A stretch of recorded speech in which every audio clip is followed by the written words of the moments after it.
not wanting to discuss this. This is insane. 4 times the YouTube AI censor has blocked this video in a row, on there.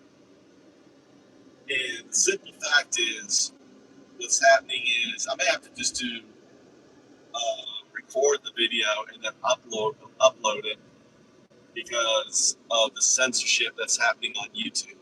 So please like, subscribe, share this talk. We're talking about, I have to change the title. You notice I've got some MAGA bullshit title. The fact is, an economic World War III is unfolding right now. America has launched an economic World War III. His blockade of the Hormuz Strait by Trump is an attack on the world. It's saying that China, Japan, Pakistan, India, no one can get the shit they need because the TACO started a war with Iran that they can't win and they can't finish. And that's the fact. Trump started a war. There was no nuclear threats.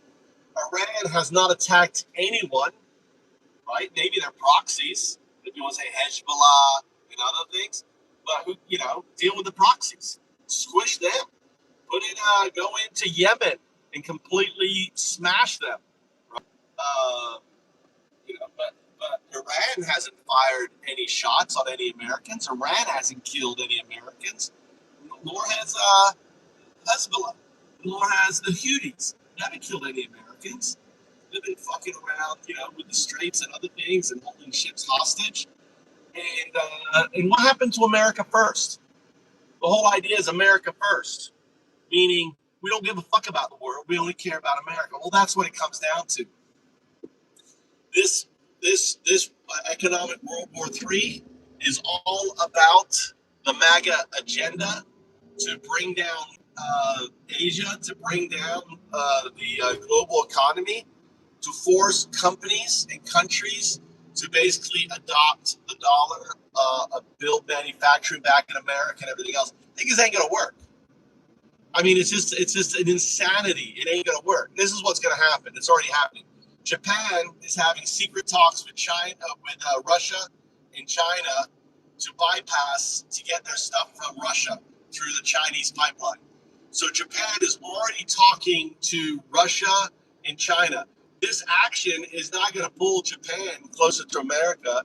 It's going to push Japan, right, further away from America. It's going to cause countries to drop the dollar. The dollar, the petrodollar, is going to go away. India and China are already in discussions about alternative routes to getting there, because really the reason for the blockade is to stop the Iranian shadow fleet that transports crude to China. This isn't an economic World War III, people. This is World War III. Do not think about anything else, Trump being crazy. This is strategic. This is ultimately, this is an orchestrated plan. It sounds like it's chaotic. Oh, we were gonna help, like all this crazy shit.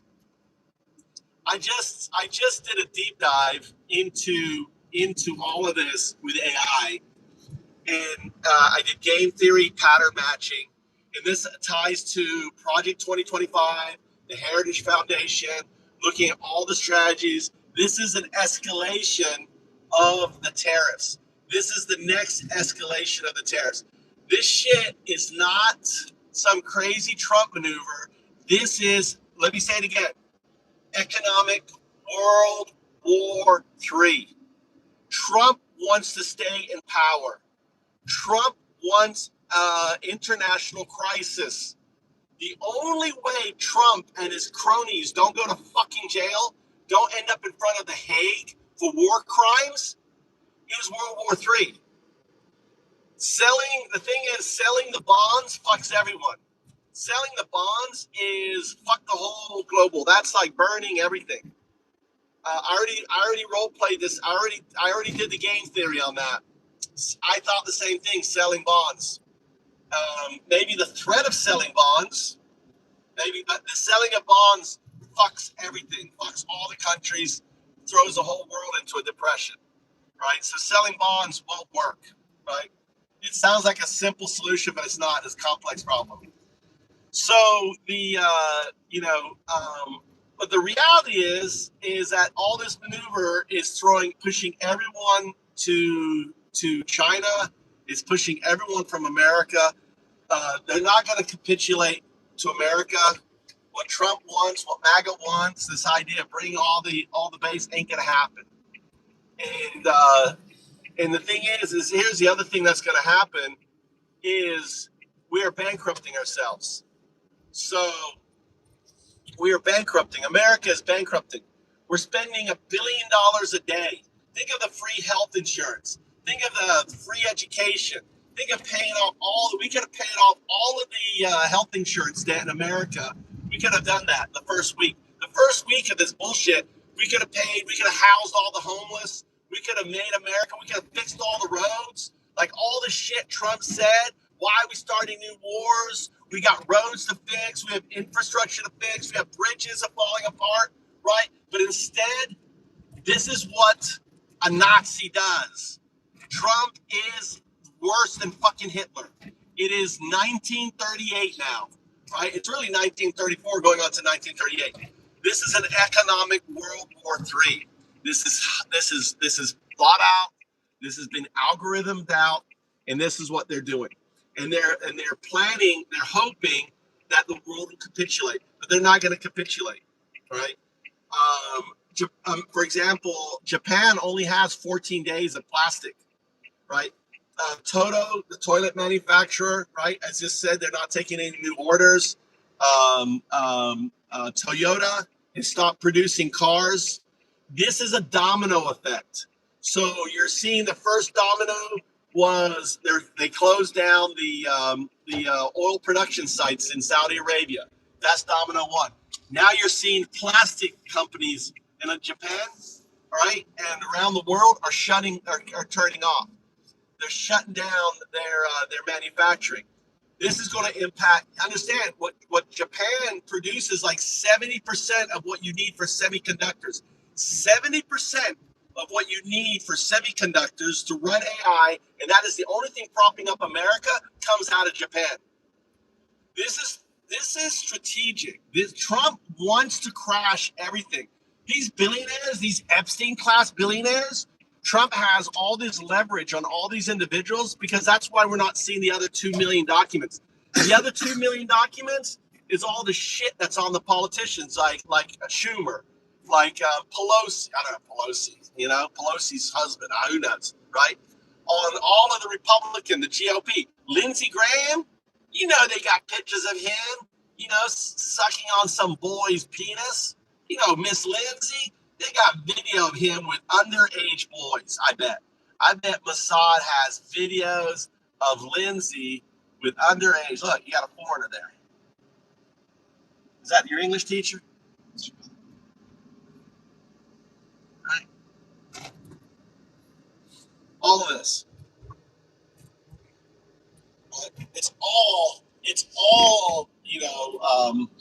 all about the Epstein files. Mossad has control of Trump.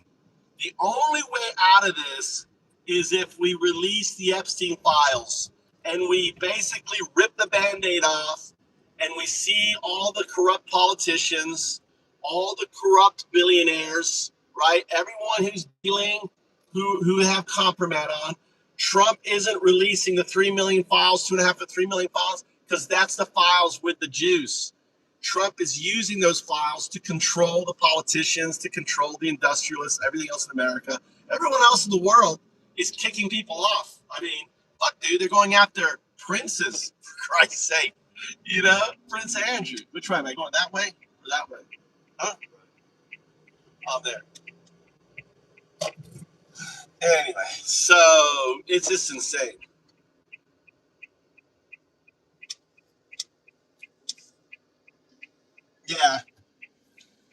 You're right there, infidel. Because most, the whole thing is, well, or if you're in Congress, you get blackmailed. You go to parties and everything else, and they get shit on you. I mean, the whole APAC thing is operation, right? It's all operation. That could be you, Tommy. On your 50cc, you get a 50cc motorbike. You know that, right? Use a 50cc motorbike. You'd be riding to school just like that cool kid. Just pass your fucking test. Get a 50cc motorbike. Huh? You can get a 50cc motorbike. They have 50cc motorbikes.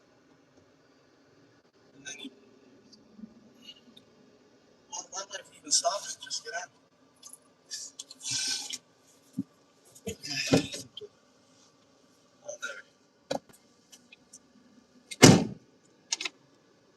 So, God,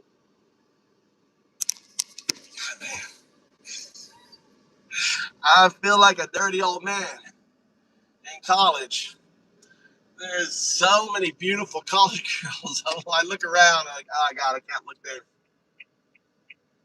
I'm, but not MAGA. They'd be like, oh yeah, oh she's too old. Oh no, we like him 13, 14. There's MAGA men, all the MAGA.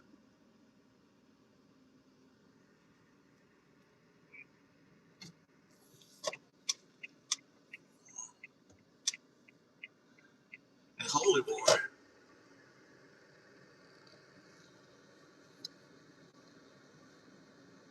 No, prophecy doesn't exist, dude. They've been talking about that fucking prophecy for 3,000 years or 2,000 years. They've been talking about the fucking prophecy for 2,000 years. That was the Rome collapse. That was the so-and-so collapse. That was the Muslim collapse. It's all the same fucking prophecy. Just being recycled over and over and over and over and over and over and over and over and over and over. They all want to be the ones with the prophecy. Now it didn't happen. Imagine when the Muslims fucking took over everything, right? When Genghis Khan and the Muslims basically went all the way through Spain and shit, and they pushed off. That was the fucking prophecy. Oh my God, we got the Muslims. They took all over Jerusalem. They took it all, right?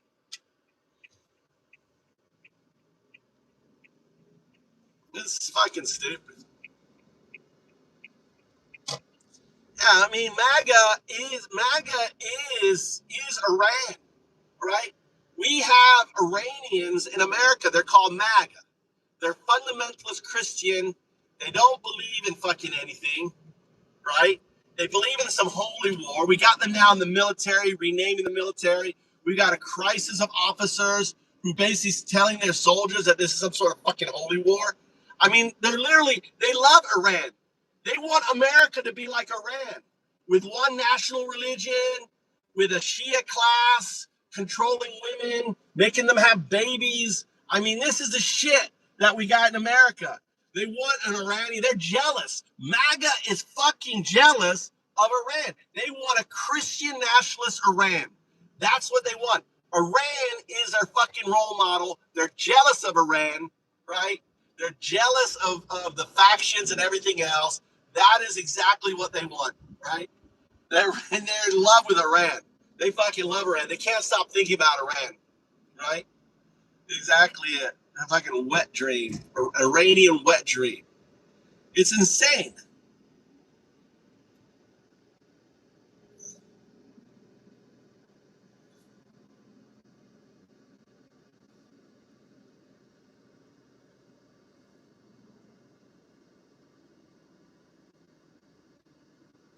Exactly. Yeah.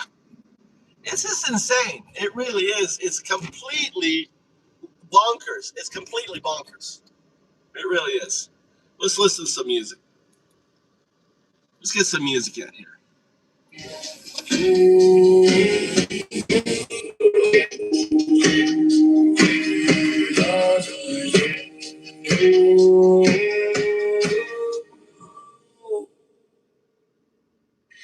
Epstein's buddy runs the show. Epstein's buddy runs the show. It's the Epstein wars, the Epstein blockade, the Epstein presidency, all in the Trump files. That's right. Blind faith bowing to the flood. My God worships their false God. They bought the throne for Christians. Ghetto love and Nazis. They want it all. Faithful Christians. Ghetto love and Nazis. Watch them fall. Project 2020, the blueprint's here. Fascist playbook, crystal clear. Supreme Court bought, justice for sale. Black robes bound to the golden well. Pardon the traitors, crown the king. January 6th didn't mean a thing. They bought the throne, they fought Christians. Love, love, and Nazis. They made a fake for Christians. Love, love, and Nazis. Fall, fall, fall. Watch them fall. Bend the bullocks, bend the drag. Wrap your hate up in the flag. Guns on women control the womb. Trans kids pushed into the tomb. Elon bought the public square. Algorithm hate fills the air.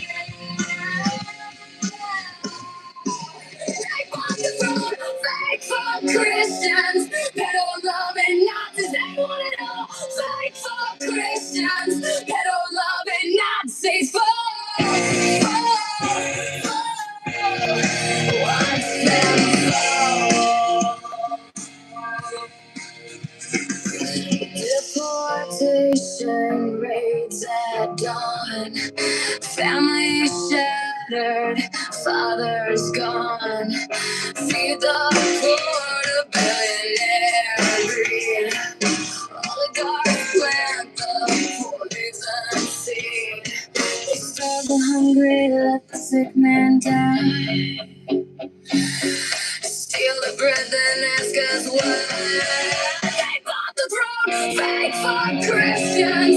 Pedo loving Nazis, they want it all. Fake for Christians. Pedo loving Nazis. Watch them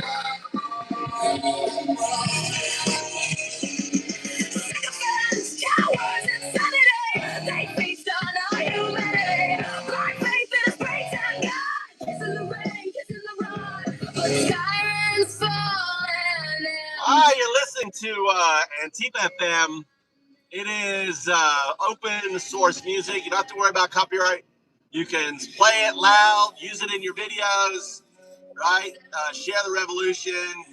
It's summertime. We want to organize. We want to have events. We need to have raids happening at detention centers, right? Where we play the music loud.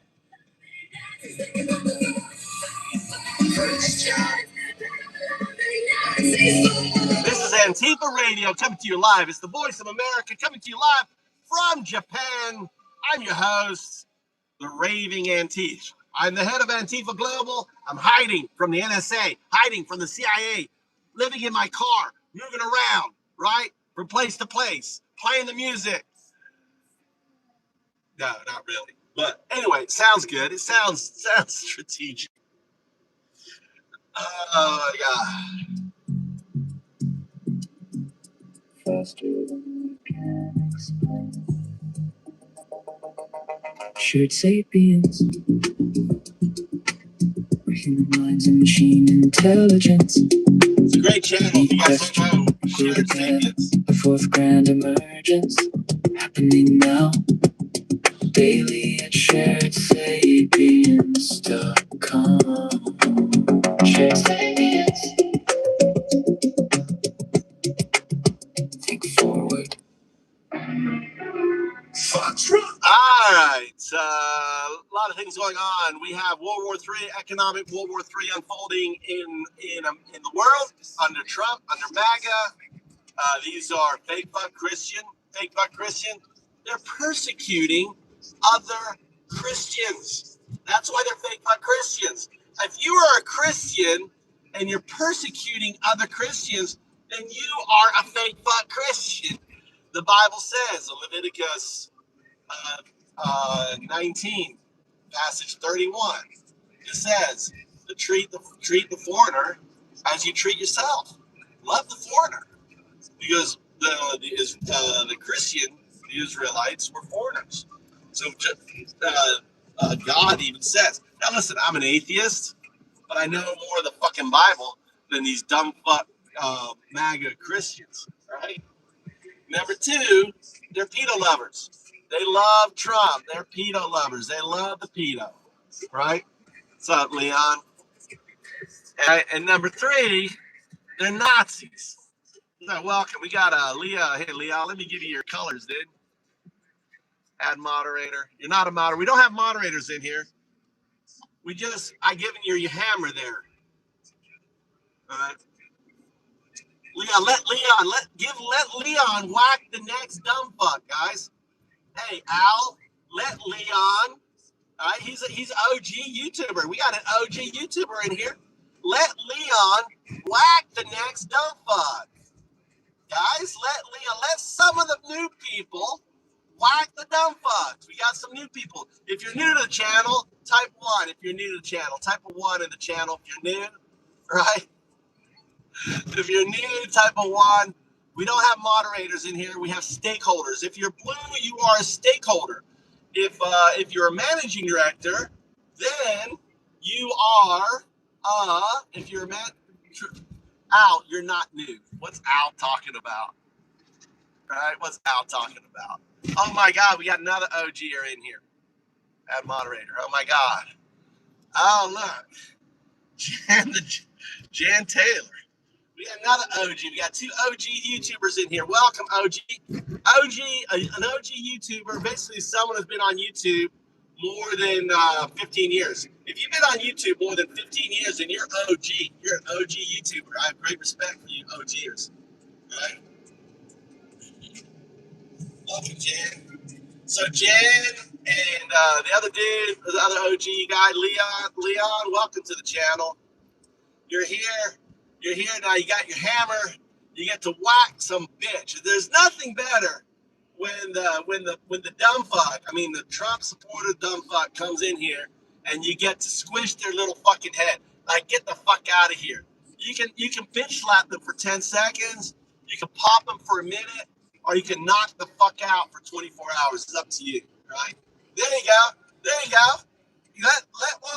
Let one of them look. Look. See.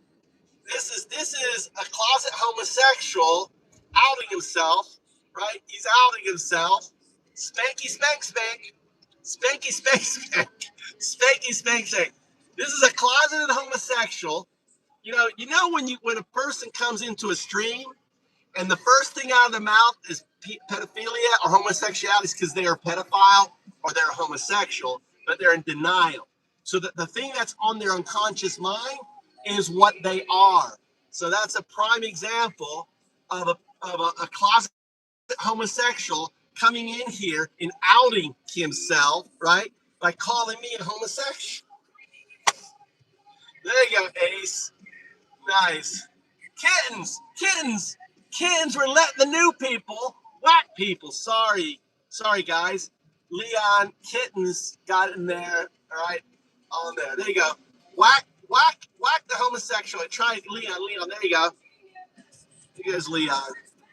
Get 71 staying. Get him. Go watch some of your. There you go, Leon. Here you go. Whack that. Where's your wife? My wife's at work where she should be. She's working. My wife's working, making the money, so I can do whatever the fuck I want. That's how it works in Japan. The wife does all the work, and then the husband does whatever the fuck he wants. You didn't know that? You didn't know that? That's how it is. I'm living the life, dude. I stream every day. Wife's paying all the bills, pays everything. I get to do whatever the fuck I want. I'm living the dream. Don't be jealous of me. Living the dream. Don't be jealous. I gotta work in life. You know, just live in the dream. I wish. And I cried for others too.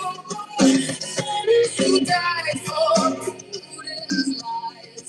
Conscripts in the frozen mud who never said goodbye.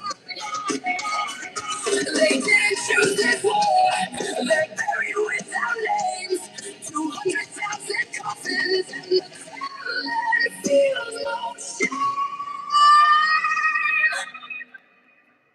But the mothers on both sides are crying the same tears. Slava Ukraine, everyone. Put a Slava Ukraine for our brothers and sisters in Ukraine fighting the fucking Russians. Slava Ukraine, everybody. Put a Slava Ukraine in the chat, dude. All right. Loves him some Japan. 21 years ago, dude. Loved myself some Japan 21 years ago. I got kids now. Look, again, now this is a king. King, what is that, a subtle troll? Are you trying to be cute with that thing? Slava Ukraine, everyone. Right? What's up, John? How you doing? You know, Ukraine, they've been fighting Russia. Trump is making Russia so much money now. It's pretty obvious Trump is Putin's bitch. I mean, look what he's done for Russia. But the cool thing is, Ukraine has been blowing up all of their oil infrastructure, right? Did you hear that? Ukraine has been destroying all of Russia's oil infrastructure. This beautiful thing. Beautiful thing. Oh, man. No, Japan is buying oil from Russia, dude. They're buying oil from Russia, bitch. Japan isn't forced to buy from America. They're buying from Russia. They're already in negotiations. Now they can get Russia. They can get oil directly from Russia through the pipeline that goes through the top. So yeah, Trump is losing out. Japan now is they're losing petrodollars. They're using petrodollars. They're losing rubles. So none of this shit's working for Trump. None of this shit's working. You know, it's all bullshit. Trump is falling on his face. Yeah, it's all.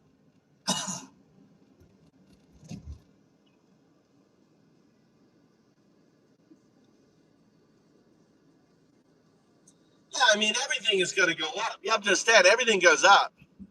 You know, next year, food prices is going to keep going up in America because of all the fertilizer costs. You know, we don't create fertilizer in the States. All that shit is exported. We bring in all this stuff.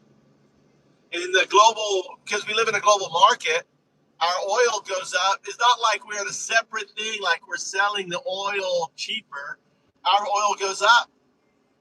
So it's just dementia. Yeah. Out there. Collar popping preacher with the devil's grin. Sermon on some of the sins on the weakest bin. Touching little names while the choir sings. Cindy, he is a Manchurian candidate. How do we know he's a Manchurian candidate? When he met with Putin, he met secretly with him. Only a Manchurian candidate meets secretly. He's Putin, you know, he answers directly to Putin. You know, he's like the attacking the Hormuz Strait is elevated as making Putin tons of money on there. He's directly the only person really winning from this is Putin. Putin is the only one winning from the Hormuz. We're bankrupting ourselves, spending billions of dollars to maintain this bullshit. They do. The military does look weak. Yeah, we're pirates. It's like we don't do it. We're gonna sit outside and we're gonna attack. We're so strong. Oh, we see a tanker. We're gonna send our Navy SEALs to a tanker. Oh, a Japanese tanker. How's that gonna work, dude? The moment the Navy SEALs hits a foreign tanker, dude, that shit's gonna blow up in America's face. How do you think our allies, once we start sending Navy SEALs into Indian tankers, into European tankers, Japanese tankers, that shit is not gonna work out well. It's just gonna say fuck America, fuck the dollar. They're already selling U.S. bonds secretly.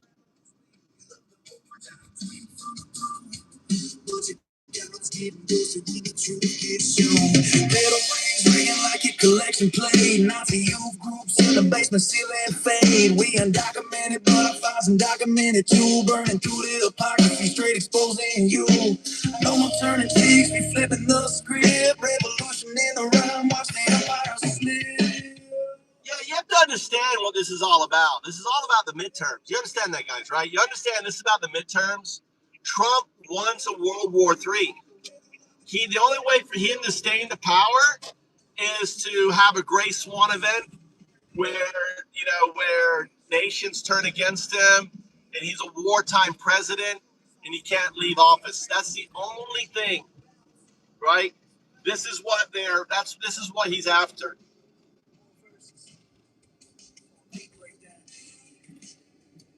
Yeah, you think so, Cindy? Well, it is over, Cindy. It is over. He has lost the midterms. With the midterms, I project that the Republicans are going to lose the Senate and the House. They're going to lose both, which means special. They're going to see I hope they need to get rid of the filibuster. They get rid of the filibuster, then Trump's going to be really fucked. You're going to see investigations being forced down on it. You'll see the impeachment of cabinet members, everything else. He wants a straight state of emergency. Kitten's right. He wants a state of emergency. That's what all this is about. All this is about is a state of emergency. Look at Justice is upset. Justice upset. Are you upset? Typical white man. What white man? What white man? How's that typical? Is that typical? There you go. Here you go. I got one to show themselves. Justice. Justice. Go on, Leon. Get justice. I got one to show himself out.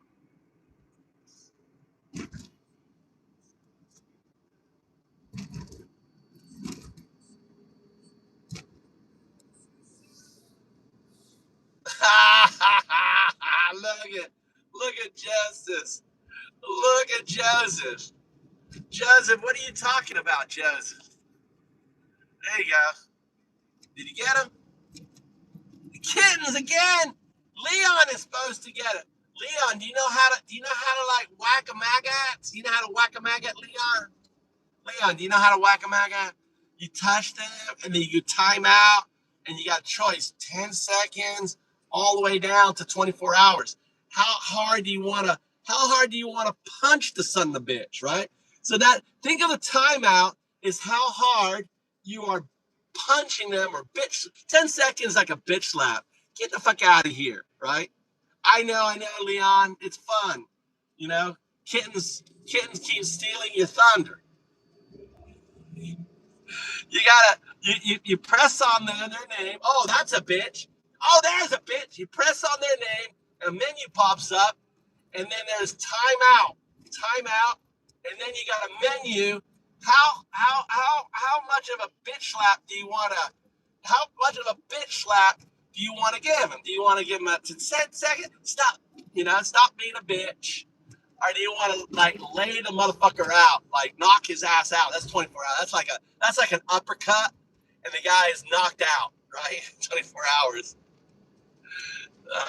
On there. It's all right, kittens.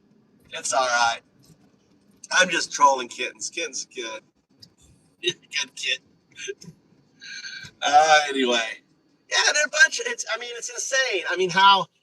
At this stage of the game, if you are still a Trump supporter, you are a fucking pedo, right? If you are a Trump supporter, you are a fucking fake fuck Christian. If you are a Trump supporter, right, you are a Nazi, right? That's what, at this point, you're all three. You are a fake Christian, a pedo lover, and a Nazi at this point, right? Who wishes to cause harm, right? It also supports war crimes. Trump is baffling. Baffling.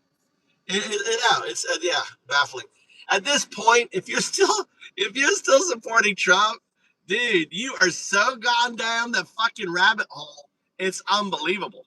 I mean, Trump starts a war, fucks over the global prices, now blockades, acting like a pirate, where he says he's going to board our international ships and shit. He's desperate.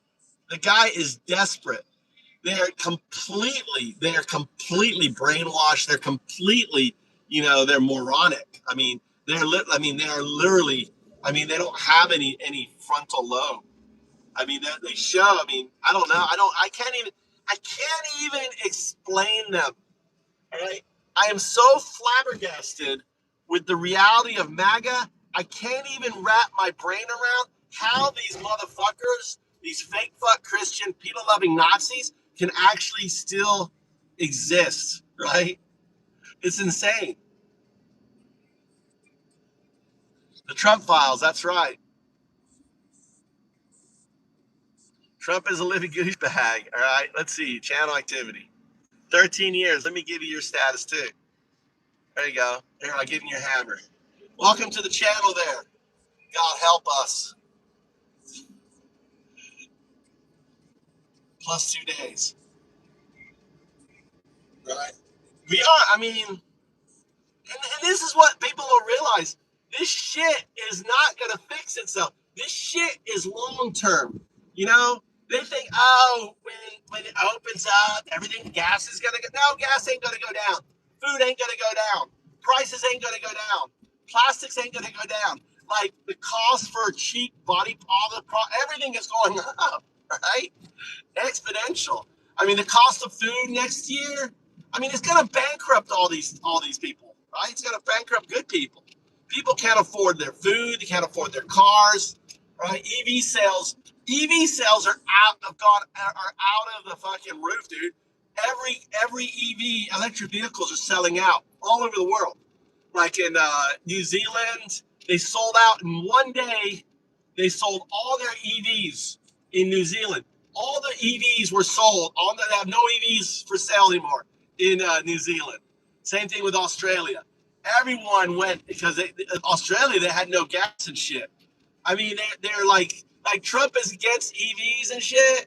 Wind power, solar panel, all this shit now. Countries are going fucking, crazy for it.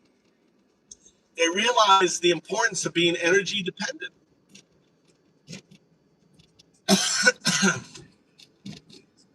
Yeah, it's great. So there is a positive side of this, right? But it ain't good for America. I know. You got the Chinese EV. They sold out they sold out all their cars, dude. All of the fucking cars, the Chinese EVs are all sold for. So you better go and put an order in. I would get your order in, Toyota. I would get your order in. It's on purpose too. It's on purpose. You see, it's on purpose. It's about it's let me it's on purpose. I'll explain it to you. Go ahead and execute the prompt and break it up into multiple stages. Execute the first one and explain.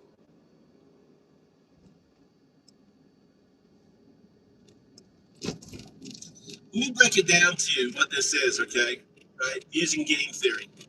You know what? Anyone knows what game theory is? You know what game theory is?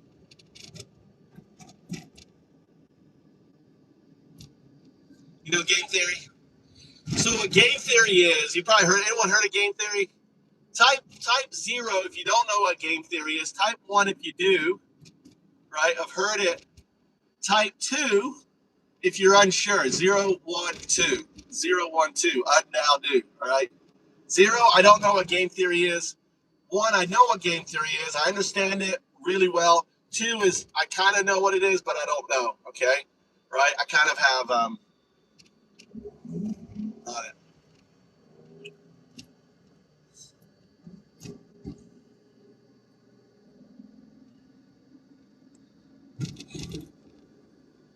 So what game theory is you don't look for, all right, there's two ways. You've heard of fact checking, right? Fact checking is when you, we're going to go to my farm. I'm going to drive to my farm.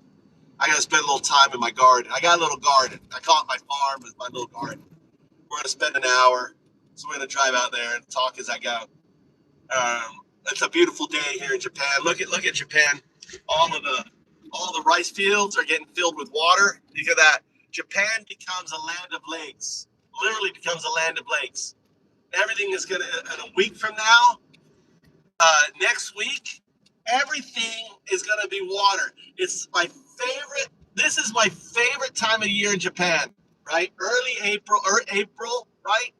Is when they fill up all the rice fields with water, and the whole landscape transforms, and you're like, it's just water everywhere you can see. You have water. Water, I don't know if you understand, water is a psychological calming. We are calmed. It's kind of like a antidepressant, right? Antidepressant. Water has a positive impact on us. Look, all these rice fields are all going to be. This is the first time. These fields right here, they just redid them all. These fields right here, this will be the first year that they've planted on this field. This has all been redone. All these fields were redone last year. Massive work. They put in a whole new aquaponics, hydroponic system in it, everything else. So this will be the first year. All these fields here all were redone. Massive things on there. Let me pin that message. So game theory. So there's two ways. One is where is the support for the for what I'm saying, right? That's like there. Where is the where is the backing? Where's the proof? Where's the physical proof, right? That is having what's that called, JS? Backing up your claim with actual proof. Now, what game theory does is game theory approaches the same thing in a different way. What it does is it doesn't look at proof, but it looks at patterns. So it looks for patterns, on it, the patterns. So that's what game theory does. So it says, okay, there isn't a roadmap, there isn't all the proof, but we look at basically the behavior. We look at the examples, and then we ask ourselves, is there a pattern in all these examples? And if there is a pattern in these examples, then we can say this is what's unfolding. Does that make sense? For those who don't understand game theory, that's kind of a very simplified way. All right, on it. So this is the first prompt here. I'm gonna listen here. Stages and doing stage 1 now. Method, standard of proof, and what counts as pattern evidence. I'm grounding it in current reporting and official Heritage Project 2025 material, so the frame is solid before the doctrine analysis starts. Here's the stage breakdown. Then stage 1 executed. Stages 1, method and standard of proof. 2, ideological base layer. 3, repeated Trump tactic set. 4, Hormuz as force multiplier. 5, economic WW3 game board model. 6, Project 2025 alignment test. 7, beneficiary analysis. 8, counterplay and failure modes. 9, final judgment. Stage 1, method and standard of proof. This analysis should not be treated like a criminal indictment. It is closer to strategic intelligence analysis. The goal is not to find a memo saying, here is the plan. The goal is to test whether repeated behavior, policy preferences, and payoff structures form a coherent doctrine in practice. That matters here because the current Hormuz crisis is real and active. Reuters, AP, and other major outlets report that after the Islamabad talks failed, Trump moved to blockade Iranian ports and framed the move as pressure to reopen Hormuz and force a deal. What game theory is doing here? Game theory asks, what are the players trying to maximize? What constraints do they face? What moves keep repeating? Who benefits from those moves? And what equilibrium those moves push the system toward? That means the key evidence is often pattern evidence, not explicit confession.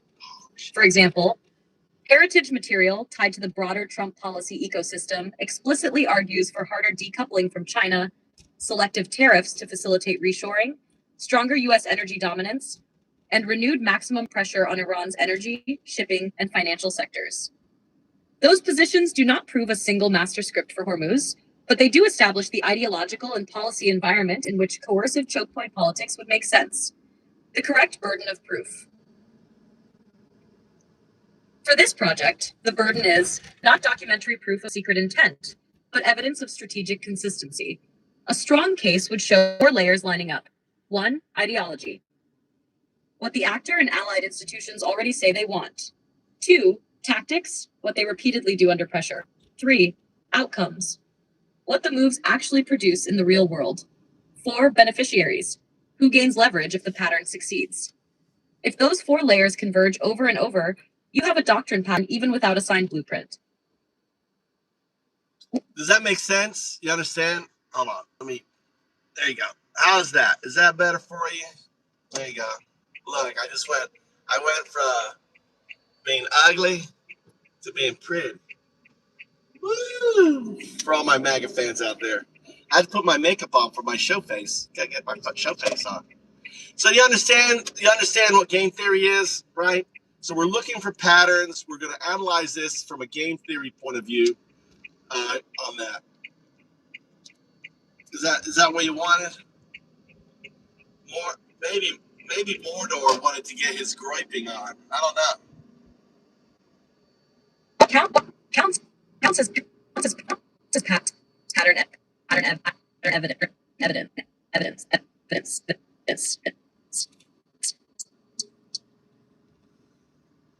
What the fuck is happening? Evidence. What the fuck is happening to the AI? Strong.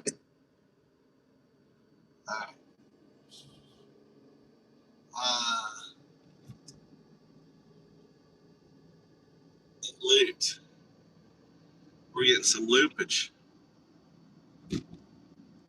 God damn it. I'm splitting this into stages and doing stage 1 now. Method, stance, tactics, and practice. Game theory is doing here. Game theory asks, what are the players trying to maximize? What constraints do they face? What moves keep repeating? Who benefits from those moves? And what equilibrium those moves push the system toward? That means the key evidence is often pattern evidence. Yes. So this is every government. So right now there is a Japanese group. This is what the NSA does. This is what the Five Eyes does. This is what the CIA does. Okay. Pattern theory. The Japanese are trying to figure out what is the real action thing, what's really going on here, how to counter it. So think of this as like the shit happening underneath the radar, all these groups. China's doing it, America's doing it. So right now they're trying to figure out what's the actual thing. So the beautiful thing now that you have access to these powerful AI systems, you can use these powerful AI systems to do the same sort of analysis that these agencies would be doing. Make sense?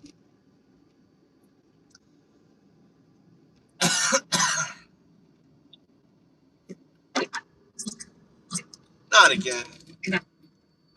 Energy. I'm being blocked. That's weird. Never had this before. Never had this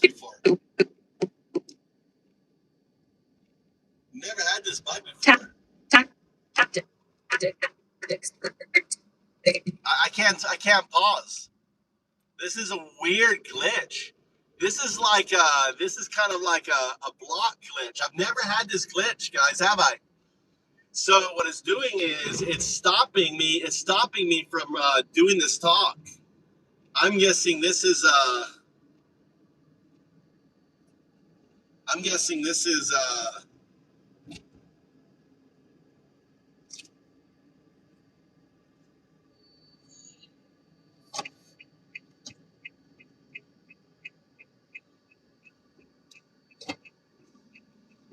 I'm splitting this into stages and doing stage 1 now. Method, standard of proof, and what counts as pattern evidence.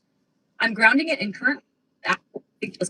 For example, heritage material tied to the broader Trump policy ecosystem explicitly argues for harder decoupling from China, selective tariffs to facilitate reshoring, stronger U.S. energy dominance, and renewed maximum pressure on Iran's energy, shipping, and financial sectors.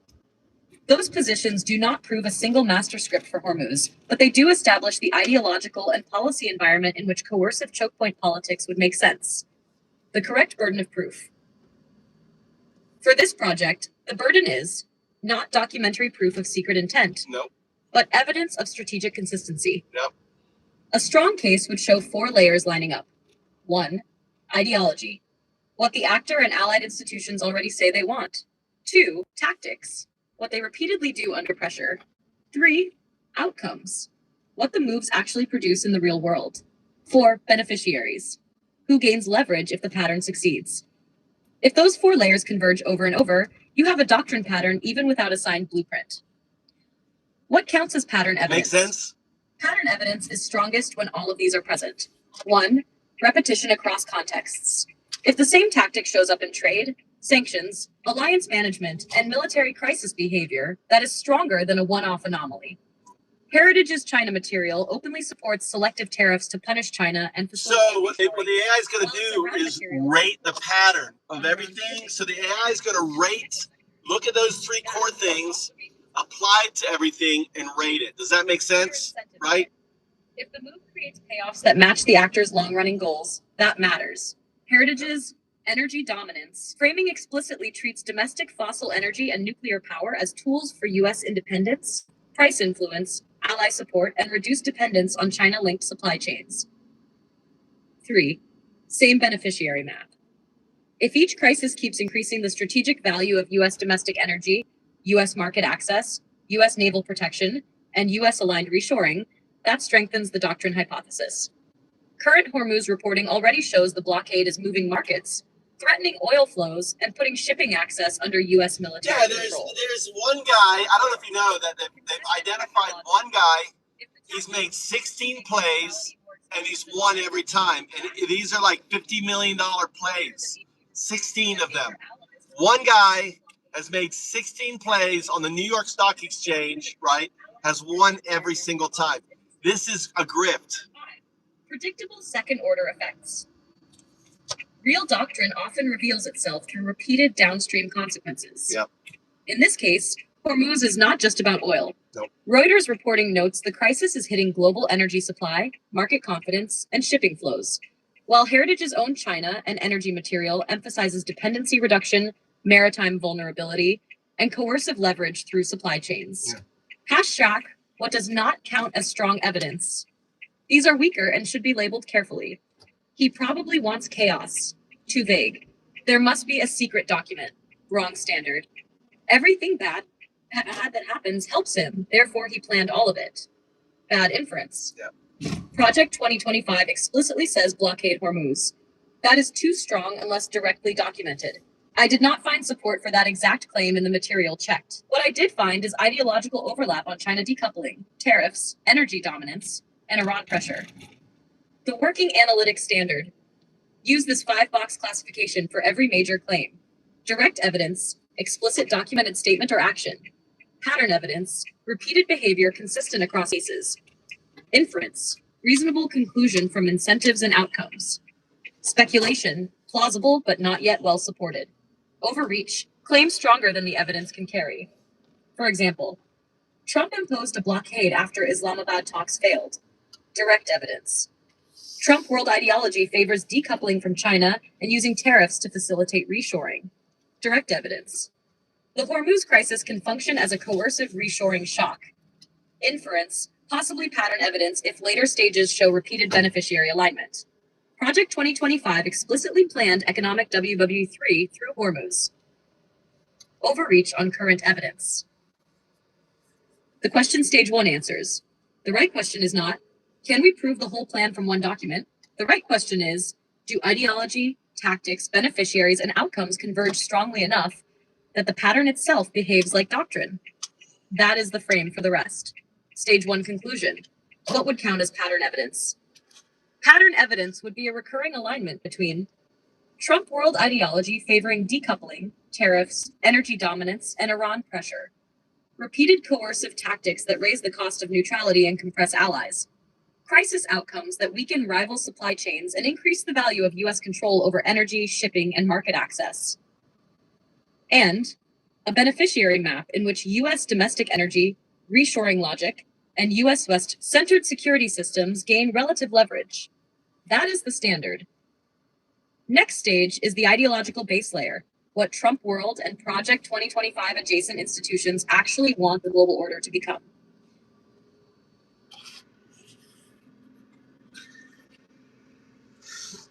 Look at Roots trying to reframe it. I look at all the. Is Houston on the coast? I didn't know Houston was on the coast. Was Houston on the coast?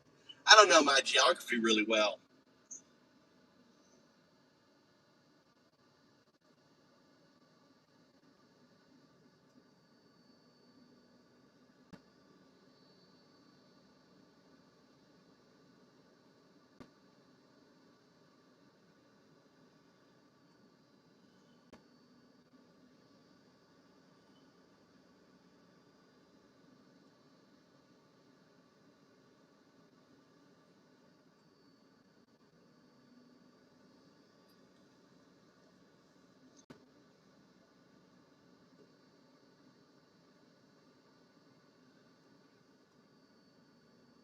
I don't want you to do it. You just do it. You don't need to get permission, Leon. You're a stakeholder.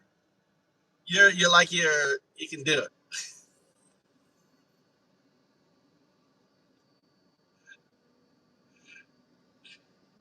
Yeah, go ahead and unhide him. Go ahead and give him a little love.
Play. 2. Ideological base layer, the America First global blueprint. To understand why a blockade of the Strait of Hormuz might be a logical extension of a specific doctrine, we must first look at the base layer, the stated goals and ideological framework of the Trump administration and its allied intellectual hubs, like the Heritage Foundation's Project 2025. The current crisis isn't happening in a vacuum. It is the physical manifestation of a shift from a globalist/multilateralist order to an economic nationalist/transactional order. 1. The core pillar. Economic security is national security. As outlined in the 2025 National Security Strategy, NSS, the administration has formally collapsed the distinction between trade policy and military strategy. The logic: if the U.S. economy depends on foreign supply chains, especially China's, the U.S. is not truly sovereign. The goal: use any available leverage, tariffs, sanctions, or maritime control to force reshoring or friendshoring. Hormuz alignment. A disruption in global shipping and energy flows serves as a forcing function that makes domestic production and North American supply chains look like the only safe harbor for capital. 2. Energy dominance as a weapon of statecraft. The Unleashing American Energy Executive Order, January 20th, 2025, And Project 2025 materials prioritize fossil fuel and nuclear expansion not just for low prices, but for coercive leverage. The strategy: by driving Iranian and Russian oil exports to zero, the U.S. becomes the primary security guarantor of energy for allies in Europe and Asia. The trade-off: allies are told they can have energy security, but only if they align with U.S. geopolitical goals, e.g., distancing from China. This is the transactional alliance model in action. 3. The China decoupling mandate.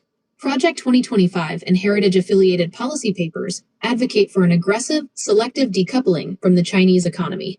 Strategic vulnerability. China is the world's largest importer of crude oil, much of which passes through the Strait of Hormuz. The squeeze. A blockade that targets Iran-related shipping, which often means shadow fleets heading to China, is a direct strike at China's industrial energy supply without firing a shot on Chinese soil. Comparison of worldviews. Feature. Pre-2025 status quo. Trump/Project 2025 doctrine. Primary goal: global market stability and flow, U.S. relative advantage and autarky. Alliances: values-based and permanent, transactional and interest-based, trade policy. Trade/rules-based, coercive, tariff-heavy energy, global commodity market, tool for energy dominance. The Strait must stay open for everyone. Pay to play, strategic choke point. The ideological why. Under this doctrine, a crisis in the Strait of Hormuz is not a failure of diplomacy, it is a strategic opportunity. If the goal is to break the old multilateral order and rebuild one centered on U.S. energy and manufacturing, then a period of high-friction maritime transit is a feature, not a bug. It punishes free riders, allies who don't contribute to defense, starves rivals, China, and rewards the U.S. domestic energy sector. Analytic note: this stage establishes motive. We have shown that the administration's stated ideology views global instability in energy/shipping as a tool to accelerate their domestic and geopolitical decoupling agenda. Next stage. Stage 3, the repeated Trump tactic set. We will look at how this ideology translates into specific, recurring plays, the art of the deal applied to global choke points.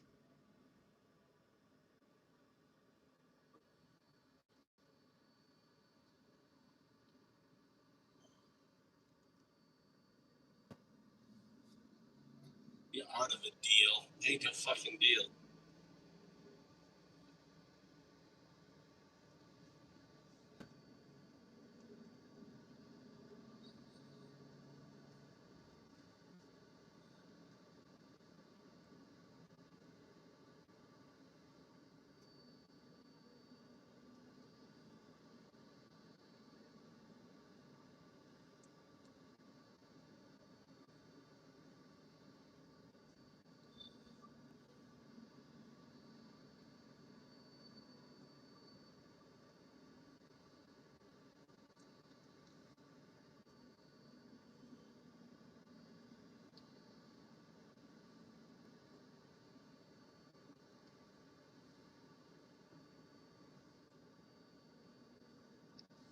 Yeah, the market manipulation is huge. I'm waiting for this prompt to come up.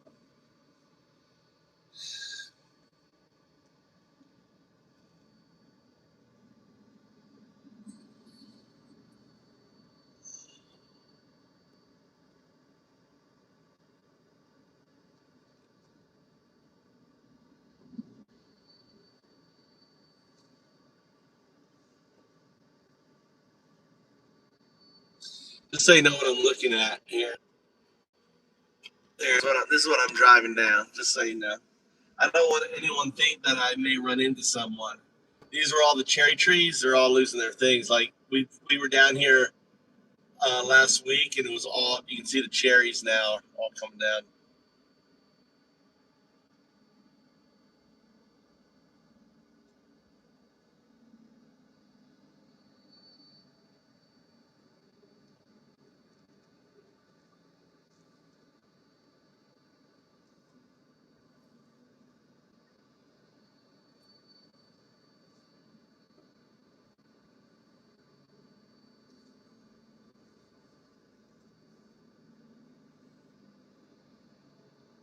Next prompt.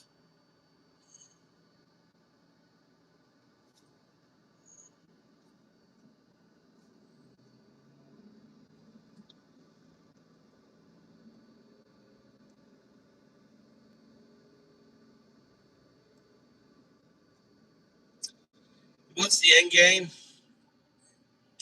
The end game, Leon, the end game is to have World War III so Trump can stay in power as a wartime president. He is trying to, the economic war potentially will lead to a kinetic war, maybe out of NATO, maybe. Stage 3. The repeated tactic set, the Trump playbook in crisis. Stage 2 established that a Hormuz crisis is ideologically compatible with an America First worldview. Stage 3 moves from motive to mechanics. If the current blockade of Iranian ports and the framing of the Hormuz crisis follow a specific, recurring set of behaviors, we move from ideological fit to pattern evidence. Based on previous iterations of trade wars, withdrawal from the JCPOA, and alliance renegotiations, the Trump playbook consists of 4 specific tactical phases. 1. The maximum pressure precondition. The tactic begins by intentionally collapsing the previous stable status quo to create a crisis environment. Yeah. The tactic. Overload the target, Iran. See, the tactic is they want a crisis so he can stay in power, right? The whole point is staying in power. Hormuz, with escalating demands and sanctions until the friction becomes unbearable. Observed behavior. Reporting from Reuters and AP regarding the failure of the Islamabad talks followed by an immediate blockade mirrors the 2018 maximum pressure campaign. It skips the traditional escalation ladder in favor of a shock to the system. The goal, to ensure the other side cannot return to the previous peaceful baseline, forcing a choice between total capitulation or total confrontation. 2. Strategic ambiguity and responsibility shifting. In this phase, the U.S. uses its military or economic weight to create a choke point, but blames the resulting chaos on the target or weak allies. The tactic, framing the blockade not as an act of aggression, but as a security measure to force a deal or reopen the waterway. Observed behavior. Trump's framing of the blockade, as reported by major outlets, presents the U.S. as the party trying to save the strait from Iranian instability, even as U.S. actions heighten that instability. The goal. It creates a fog of policy where allies are unsure if they are being protected or pressured, making it harder for a unified counter-coalition to form. 3. Ally compression, with us or against us. This is the transactional alliance model in practice. The crisis is used to force allies to pick a side, ending the era of neutrality or hedging. The tactic, using a security crisis to demand material concessions, e.g., higher defense spending, joining the blockade, or decoupling from China. Observed behavior. Despite the refusal of major allies to join the blockade initially, the pressure logic identified in Stage 1 dictates that the cost of staying neutral, facing high energy prices, and lost shipping access without U.S. naval protection, will eventually become higher than the cost of alignment. The goal, to turn a regional crisis into a tool for bloc consolidation, or the market shock as a policy lever. Unlike traditional administrations that seek to calm markets, this tactic treats market volatility as an asset. The tactic, allowing or encouraging price spikes and supply chain fear to drive domestic policy goals, reshoring and energy dominance. Observed behavior. The blockade has moved markets and hit global energy supplies. In the Trump world ecosystem, this serves as a real-world tariff, a natural tax on those who rely on foreign energy, making the Unleashing American Energy EO look like a prophetic necessity. Tactic comparison table. Is this a repeat? Tactic. 2018-2019, Iran/China actions. 2025-2026, Hormuz crisis. Pattern match? Escalation. Sudden tariffs/JCPOA exit. Blockade after Islamabad failure. Strong framing. National security concerns. Forcing a deal to reopen. Strong ally pressure. Threatening secondary sanctions. Demanding blockade participation. Consistent economic goal. Force manufacturing back to U.S. Discredit long-distance energy reliance. Consistent. Stage 3 conclusion. The signature of a doctrine.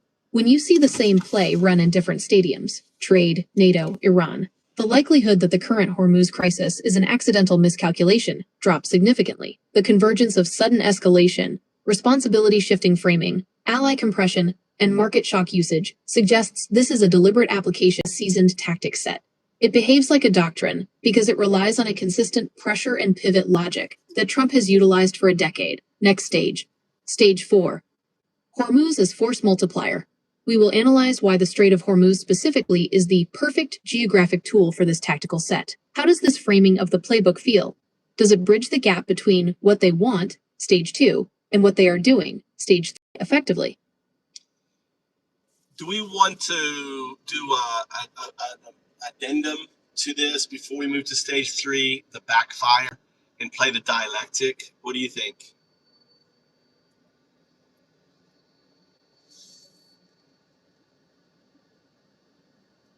Yes, a brief dialectic check is exactly what this needs before we move to stage 3. If we move straight into the tactic set, we risk looking like we're just building a confirmation bias loop. To stay defensible and expert grade, we need to simulate the strongest counterarguments to our own theory. This keeps the analysis grounded in strategic intelligence rather than just narrative building. Addendum, the dialectic check, the anti-doctrine view. Before assuming the Hormuz blockade is a masterstroke of the Trump playbook, we must weigh it against the chaos/crisis management hypothesis. This keeps us from mistaking a desperate reaction for a deliberate doctrine. The counter-argument, this is reaction, not action. A skeptic would argue that the blockade isn't a tactic to force reshoring, but a frantic attempt to salvage a failed policy. The argument, the Islamabad talks failed because the US overplayed its hand, and the blockade is a Hail Mary to stop Iran from controlling the strait through tolls, $1 million per ship, and mines. The evidence, reporting, indicates the U.S. military is acting without a formal CENTCOM announcement in some sectors, suggesting a reactive posture rather than a coordinated rollout. The synthesis, the opportunistic doctrine, the resolution of the dialectic, and the bridge to stage 3 is likely not that Trump planned the specific failure of the Islamabad talks, but that his doctrine is designed to exploit any failure for a specific set of secondary gains. 1. Thesis. The U.S. wants stability and a deal, the Islamabad goal. 2. Antithesis. The deal fails, and Iran seizes control of the strait, the chaos reality. 3. Synthesis. The doctrine. Instead of de-escalating to restore the old globalist order, the administration pivots to a blockade that serves America First goals, punishing China's energy supply, forcing domestic energy dominance, and making globalist neutrality impossible for allies. Why this matters for stage 3? By acknowledging that the blockade might have started as a reaction to a diplomatic collapse, we actually make the pattern evidence in stage 3 stronger. No matter the input, success or failure of talks, the output, blockades, pressure, market shocks, always reverts to the same signature set of moves. Shall we proceed to stage 3 with this opportunistic doctrine lens, or do you want to poke at the chaos counter-argument a bit more? Yeah, I think that you also need to look at some of the other stuff that's happening now. We should look at Japan's now looking at Russia. There is people are making the argument that Houston, maybe deep dive, that America's selling more oil than they ever did before. Can you deep dive into some of this thing and see if we can align?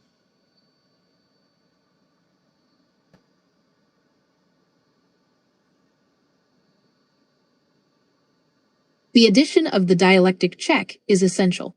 It moves the analysis from a one-sided argument to a sophisticated red teaming exercise. By incorporating the current shifts in Japan and the U.S. export landscape, we can ground stage 3 in a much more volatile reality. Here is the deep dive into those real-world variables to align with the doctrine.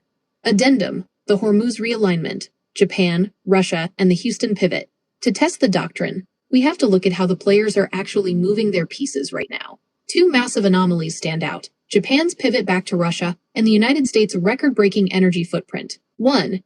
The Japan-Russia energy escape. Japan is currently navigating an energy dilemma. Despite being a staunch U.S. ally, reports from April 2026 show Japan is releasing 20 days of its oil reserves and seeking non-Hormuz, which in practice means leaning back into Russian LNG and Arctic oil, Sakhalin 2. Doctrine alignment. This looks like a failure of U.S. alliance management, but under the America First lens, it's a compression tactic. By forcing Japan to choose between a U.S.-led blockade, expensive/risky, and Russian energy, politically toxic, the U.S. makes Japan's neutrality impossible. The squeeze. If to Russia, it gives the Trump administration transactional leverage to demand massive concessions, such as Japan funding more U.S. naval assets or buying more U.S. shale to offset their Russian dependence. 2. The Houston pivot. Record production versus export paradox. The U.S. just hit a record 13.6 million barrels per day, BPD, in production. Yet gross exports of petroleum products reached a staggering 11 million barrels of oil per day in early 2026. The alignment Houston is essentially becoming the global gas station that is immune to the Hormuz blockade. The doctrine logic. While the world panics over $150 oil, Bloomberg's current projection if the blockade holds, the U.S. remains the world's most resilient producer. The Unleashing American Energy EO ensures that even if global prices spike, the relative advantage shifts to the U.S. Coercive reshoring, high global energy prices caused by the blockade, act as a shadow tariff. If you manufacture in China or Germany, your energy costs just tripled. If you move your factory to Texas or Ohio, your energy is domestic and secure. The blockade is the stick, and U.S. energy dominance is the carrot. Updated dialectic, the masterstroke versus the spiral. The chaos view, the spiral. The masterstroke. Japan is fleeing to Russia because the U.S. can't protect the strait. The U.S. is allowing the friction to break old alliances and force a new deal. Record U.S. exports are just a market reaction to high prices. Exports are being used as a diplomatic tool to reward friends and starve rivals. The blockade is a reactive failure to get an Iran deal. The blockade is a forcing function for the economic WW3 game board. Stage 2 Addendum Conclusion. The data suggests that the Hormuz crisis is currently functioning as a global energy reordering. The U.S. is selling record amounts of energy into a market that is being intentionally starved of Iranian and, via the blockade, Middle Eastern supply. This isn't just a crisis, it's a market share capture cloaked in a security operation. Next stage, Stage 3, the repeated tactic set. We will now apply this market share capture and ally compression logic to see if this is a repeat of the 2018 to 2020 China/Iran playbook. Does this Houston pivot and Japan-Russia angle sharpen the case enough for you? It seems to move us from ideology to hard economic reality. Yeah. What do you got? What do you think? What do you think? Does that make sense? So this is all playing in this. You can see where America First agenda is playing out here, and who's benefiting? The Epstein class, the billionaires. The regular people are getting fucked, but the rich, the Epstein class in America, they're making mint, right? They're making fucking mint. So either if it's chaos and reactionary, the same result. If it's planned and it's actually same result. So it really doesn't matter, right? Market manipulation. Exactly. Well, squish that. It isn't Jews. Jews aren't benefiting. The Jews are just like us, right? They're not rich. The Jews aren't rich. Why are you being anti-Semitic? If you want to say the Zionists, the Epstein class Zionists, right? There's another, thank you. Thank you. Anna. You should bitch, don't delete it, Anna. You give him a little bitch slap. Bitch slap him. How much of a bitch slap does that motherfucker, that anti-Semitic comment, right? Zionist, right? It is the, the leadership. But they have the same Epstein class billionaires as we do. I mean, Epstein was, right? Epstein was, a vehicle for the Zionists to create this war. I mean, I've done the game theory of all this down here. All right, let's move to this next part. That was a good breakdown. All right, on that. The dialectic is now shifting from a crisis of security to a crisis of markets.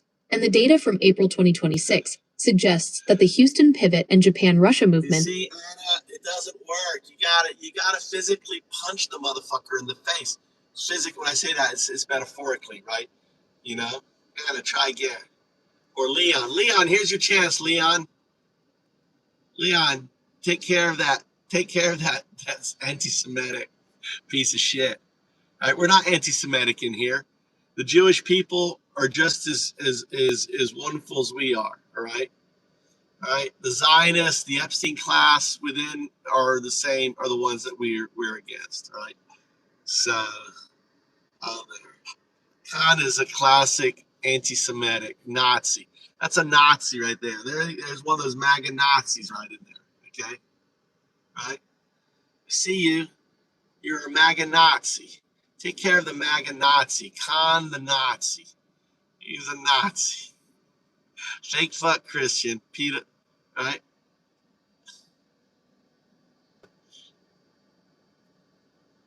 What does that mean? A Semitic. You can't delete. You don't delete. You got to put a timeout. Do you get a timeout? Yeah, he knocked him out. Yay, Leon! Leon did an uppercut and just knocked his ass out for 68,000 seconds. That's a knockout blow right there. Oh, Leon did his first knockout blow. Boom! In the end, the semi is out of here. 24 hours, bitch. Get the fuck out. All right?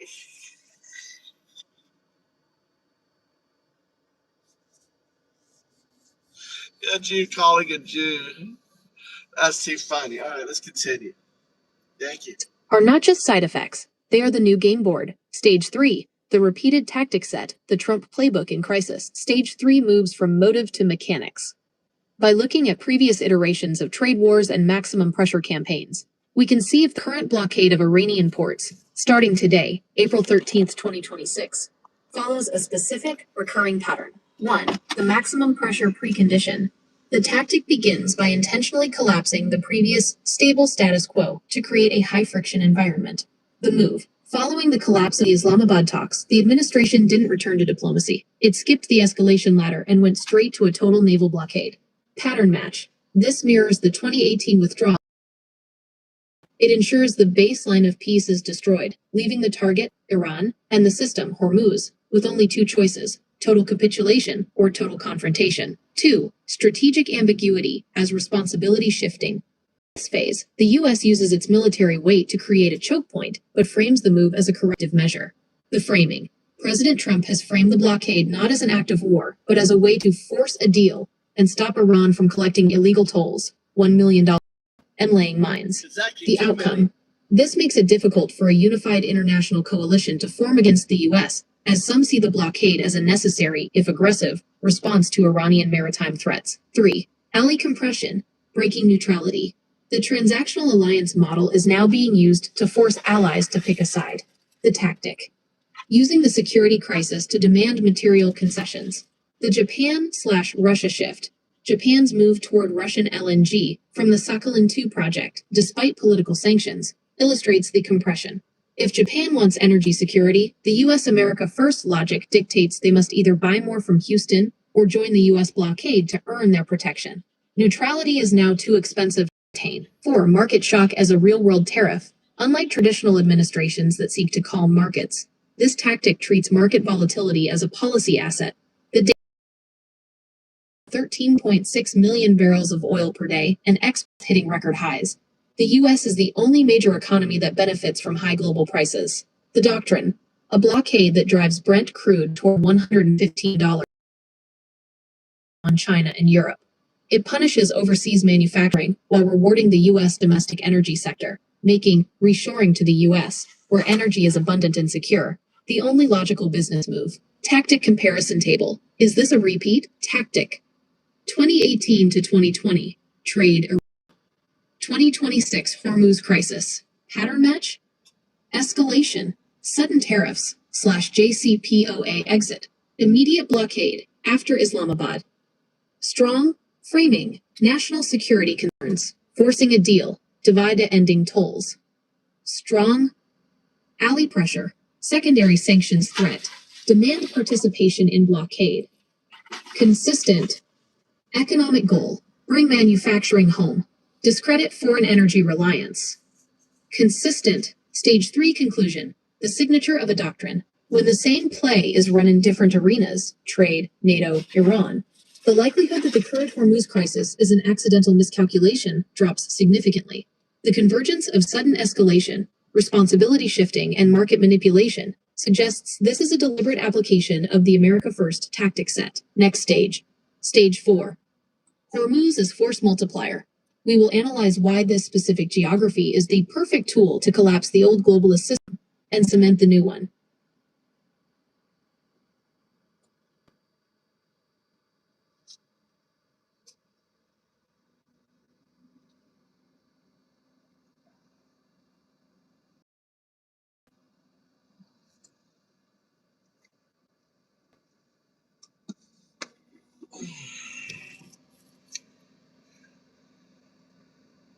All right, let's continue that. But let's also To apply the backfire, how things can go terribly wrong for America in this play that Trump is not thinking about, or how other countries, because other countries are going to know this play. So what are they going to do? Or are they going to say, fuck America, dump the dollar, et cetera, et cetera?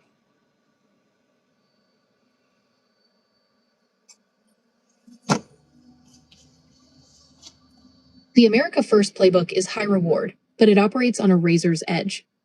While Stage 3 showed the potential for a U.S. market share capture, the real-world data from April 2026 reveals that the countermoves from other global powers are already creating a massive backfire effect. This isn't just about whether the play works. It's about whether the world decides to stop playing the game by American rules entirely.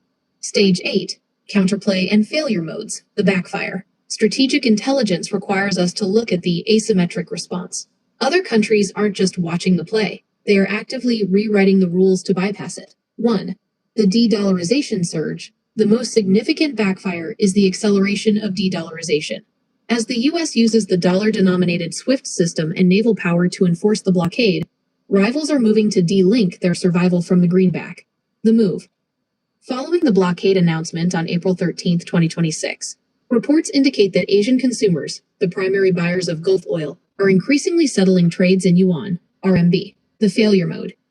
If the world starts paying for oil in non-dollar currencies, the U.S. loses its exorbitant privilege. The dollar stops being the global reserve, which could lead to hyperinflation at home as the petrodollar system collapses. 2. The BRICS Plus will for peace counterblockade. Other powers are not capitulating. They are forming a maritime counterweight. The move. In early 2026, China, Russia, and Iran launched joint BRICS Plus naval exercises off the coast of South Africa. The strategy. This is a direct physical challenge to U.S. naval dominance.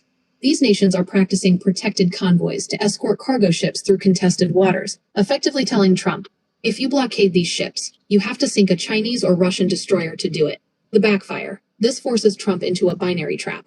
Either back down, destroying U.S. credibility, or sink a rival ship, triggering a hot WW3 that American voters did not sign up for. 3. The German-Japan pivot. Allied defection. The ally compression tactic is currently pushing the U.S.'s closest partners into the arms of its rivals. Japan's defection. As noted, Japan has already begun releasing its oil reserves and leaning into Russian Sakhalin-2 gas to survive the energy shock. Europe's fracture. German Chancellor Friedrich Merz has warned that gasoline prices rising 50% are ripping through the economy. The result. Instead of reshoring to the U.S., these allies may choose to form a third-way trade bloc with China and Russia to bypass the U.S. blockade, effectively isolating America rather than China. Failure mode matrix, the art of the bad deal, risk factor, the Trump assumption, the 2026 reality. Impact, dollar status. The world has no choice but the dollar USD. Shift to yuan/RMB for energy trades. High U.S. inflation surge. Naval control. No one can challenge the U.S. Navy. BRICS, Joint Convoys Challenge Blockade. Critical. Risk of kinetic war. Allied loyalty. Allies will eventually fall in line. Japan/Germany seek. Energy pragmatism. High. Diplomatic isolation. Market impact. High prices help Houston. $115 per oil kills the U.S. consumer. Medium. Political backlash at home. The systemic backfire conclusion. The doctrine relies on the idea that the U.S. is the indispensable market. However, by blockading Hormuz, the U.S. is essentially cutting the world's main artery. If the world finds a prosthetic, Russian energy, Chinese currency, BRICS convoys, the U.S. doesn't just lose the argument, it loses the infrastructure of its power. In game theory terms, the players are choosing to exit the game rather than pay the Trump tax. Shall we move to stage 4? Hormuz as force multiplier? Or do you want to deep dive into the specific de-dollarization data from this month? This video discusses the January 2026 BRICS Plus naval exercises and how they represent a direct response to the administration's aggressive trade and maritime policies. YouTube video views will be stored in your YouTube history, and your data will be stored and used by YouTube according to its terms of service.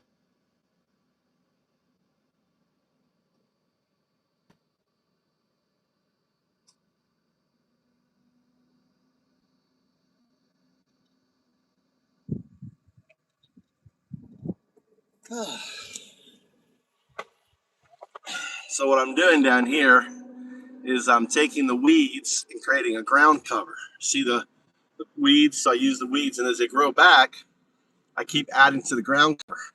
So the weeds become ground cover for it.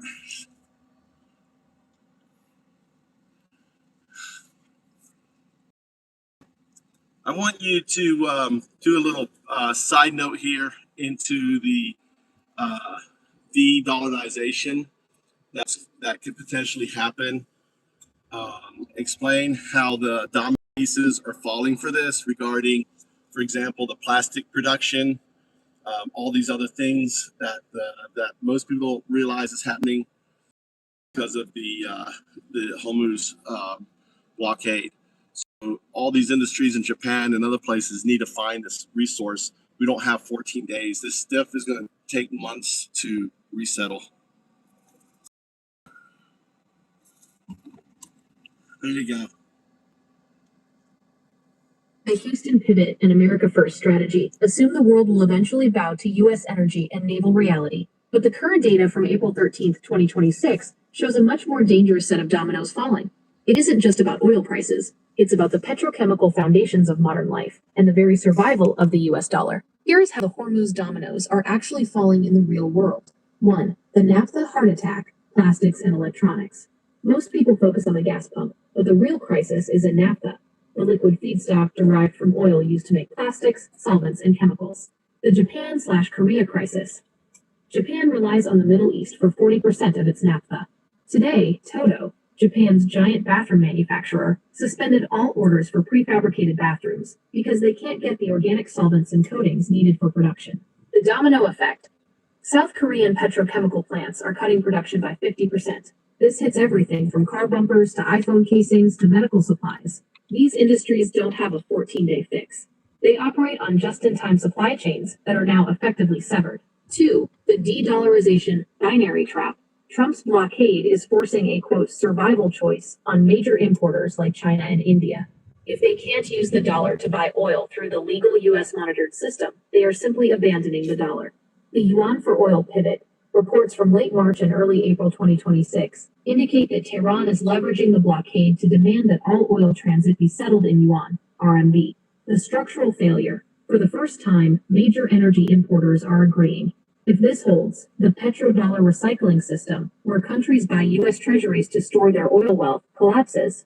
This forces the U.S. to fund its massive debt without the global safety net, leading to potential hyperinflation at home. 3. The BRICS alternative plumbing. The BRICS nations are no longer just a talk shop.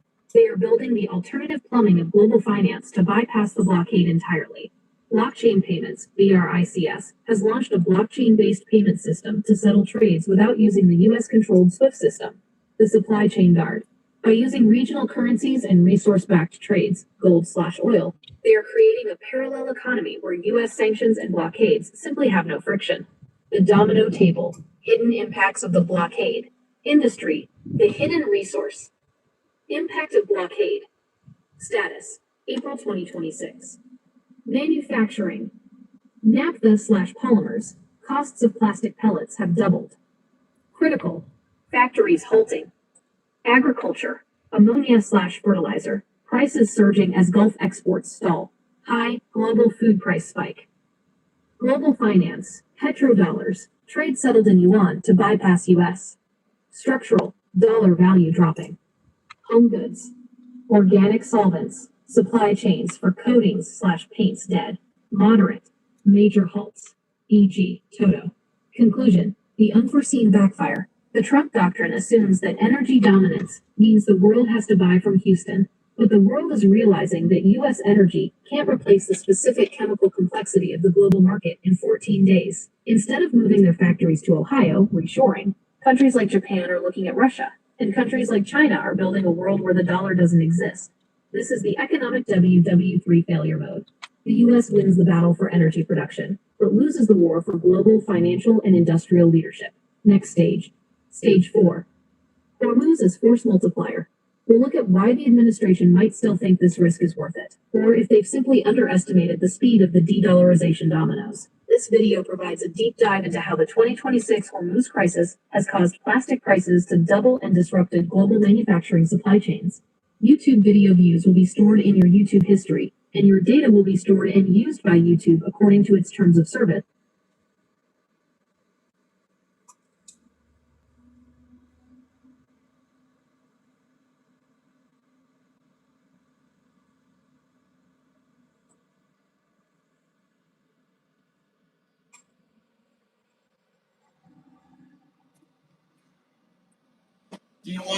Do you guys want to watch the video? You want to listen to the video? Do you want to listen to the video, or do you want to keep moving? It's all racket. It is the best in class, dude. It's billionaires playing a fucking billionaires game. It's all about that, and we're all in the middle. We're the peons. All right.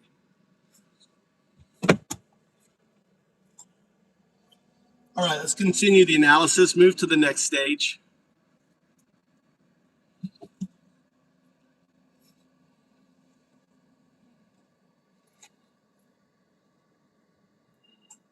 The America First strategy is designed to create a new reality by breaking the old one.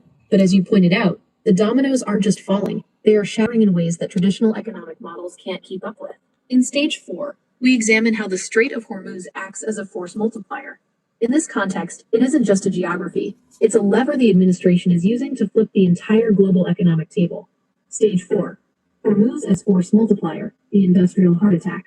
The Trump playbook assumes that by controlling the world's most vital choke point, you control the behavior of your rivals. But the force multiplier effect of a blockade reaches into the cellular level of global industry, specifically through the petrochemical and fertilizer sectors. 1. The Naphtha and polymer domino. The Japan-Korea stalling. While the U.S. celebrates energy dominance via crude oil and LNG exports from Houston, the rest of the world, specifically Asia, relies on the Middle East for naphtha, the mother of all chemicals. The reality. As of April 13, 2026, Japanese and South Korean petrochemical crackers are running at historic lows. Force majeure has been declared from South Korea to Indonesia. The multiplier. It isn't just about the price of gas. It's about the ethylene and propylene needed for medical devices, semiconductors, and automotive parts. The backfire. These are just-in-time industries. They don't have 6 months of inventory. A blockade that lasts more than 30 days doesn't just raise prices, it requires the manufacturing base of U.S. allies. 2. The global food chain. Fertilizer as weaponry. Roughly 1/3 of the world's fertilizer, or the sulfur/ammonia needed to make it, passes through the strait. The squeeze. Prices for fertilizer have spiked 40% in the last year, but the blockade is pushing them toward a total supply break. The impact. We are currently in the middle of the global planting season. A Hormuz blockade today means a global food shortage by October. This is a force multiplier that moves the crisis from expensive energy to civil unrest in every developing nation on Earth. 3. The de-dollarization binary, pay to play. The most aggressive use of Hormuz as a force multiplier is the attempt to end the free rider era of global security. The Trump logic. If you want the strait open, you pay the U.S. for protection, and you buy U.S. energy settled in U.S. dollars. The rival response. Iran and China have flipped the script. Iran is reportedly demanding tolls in Bitcoin or yuan, and the UAE just signed a 20 billion United Arab Emirates dirhams, 5.4 billion United States dollars, currency swap with Bahrain to stabilize its currency without a US dollar bridge. The force multiplier matrix. Impact versus time. Resource. Industry impact. Global stability multiplier. Status. April 13th, 2026. LNG. Power/electricity. Energy poverty, heating/cooling costs up 170% in Asia. Critical, naphtha, plastics/tech, industrial paralysis, supply chains for phones/cars halting.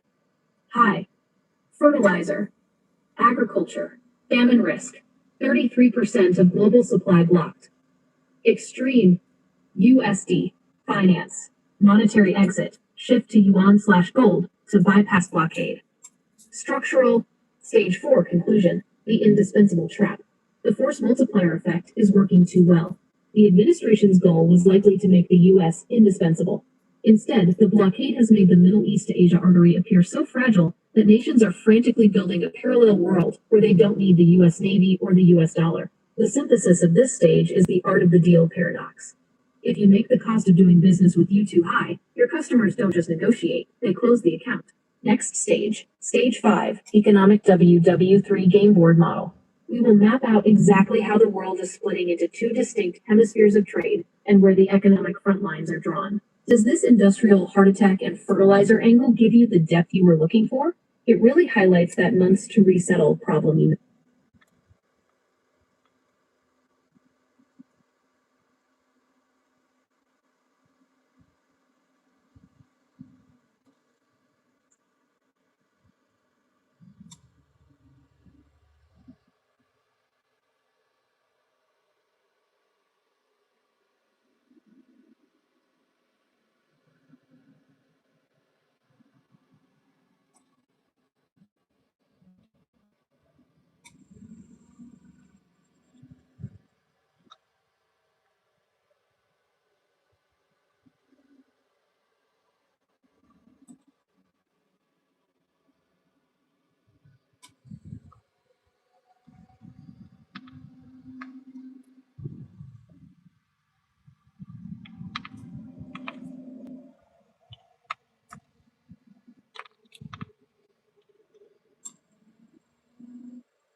Let's take a little break here. That's a little break. So this is my little land. For real nice. It's not a snake, it's a worm. That's a worm, Leah. They call that a crawdaddy. That's a type of worm. You know, there's like thousands of, we don't know all the worms. There's so many different variations of worm. But that's a worm. That wasn't a snake. That was call that okay. So I got this here. I get wind in here, right? So I get wind.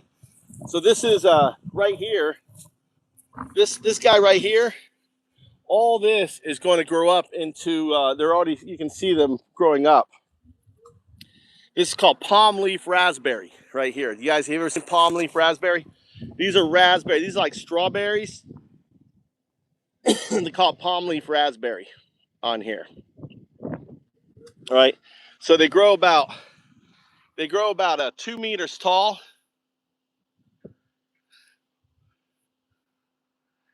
Yeah, probably the same one. They're going to grow 2 meters tall. So it's going to create a windbreak. I'm putting a windbreak in here. I saw this is honeysuckle or something. Yeah, it's a honeysuckle type tree or something. I don't know. But I saw bees. I saw bees on it. So I got wind blowing this way. So it's going to create a wind barrier to the ground on it. And the old man, he this was last year, was his last year working it. So this was all his area. Look, I got a butterfly flying around. So I want to build a little place out here. This is my citrus trees. I got 2 of them. I got to cut all these branches off. I may cut the fucking top off of that citrus tree on it. So I use ground cover. I use all that. I found a bunch of his stuff over there, so I'm going to reform it out. But you can see he's got all this material, all this fabric. So I'm laying down the fabric as ground cover on it. So this is see-through. This netting is see-through. So I got to lay another. Oh, that's a daikon right there. That's a daikon. Look at this guy right here. Look at that. Look at that. Daikon. Oh, something on it. There's another one right there. All right. Cover this up. There's another one here. Look, it's flowering. It's going to be flowering seed for it. All right. There's some more here. These are baby ones. These are babies. All right. On there. And then I put, this is all potato. Down the middle here is all potato. That's all potato on here. Yeah, I'm using permaculture. I use permaculture principles. So everything is the paths is a little different. These are swales. So these are all swales in between my beds. So I swaled it all up, right? And it's about 3 foot swales. And then the swales, I just kick up the swales, right? I kick up the swales, right, as ground cover. So the swales double as ground cover. Look at the guy. Look at that guy. Look at that. I don't know if you saw that guy. Look at this guy. What are you doing? Hey, buddy. Where'd you go? I just saw a soldier. I saw one of my soldiers. It was a little lizard. One of my soldiers. So the swale, look, you can see the moisture in there. And I just grabbed the bedding here, right? And now I got the potatoes growing up around it, you see? And I just keep throwing. And this stops all the weed and stuff on there. My soldiers, patrolling. And here I've got, I'm using these lava rocks. You see this bullsite? So this is bullsite right here, right? So the bullsite traps a lot of heat, all right? And then it's hard, it traps a lot of heat. So I've got the bullsite under here. I'm using this bullsite, right? And you can feel the water vapor, right, dropping down. And I got beans and tomatoes in there, right? So it's creating water vapor, right? And I got tomatoes in here growing. I got air flow that flows through the middle. Make sense? Right? So this is growing my bed. These are my strawberries right in here. Right? There's a strawberries in here. I should really look. I got a butterfly trapped in here. Look, this butterfly's trapped in here. It's trying to get to the strawberries. It's a moth, I think. I don't know, but it's trapped. It doesn't know how to get out. Let's figure itself out on there. So this is a little lizard. So this is strawberries. I should really open it up so the pollinators could get into it. I was gonna do this last time, but I kind of forgot. And I should have stuff growing under here. Yeah, you see all that? You see all that? That's chisel growing up under there. This is letting light through, right? So that's This is on that. So yeah, I do permaculture principles. I get this sawdust for free. Look, I got a spider right here. These are daikon.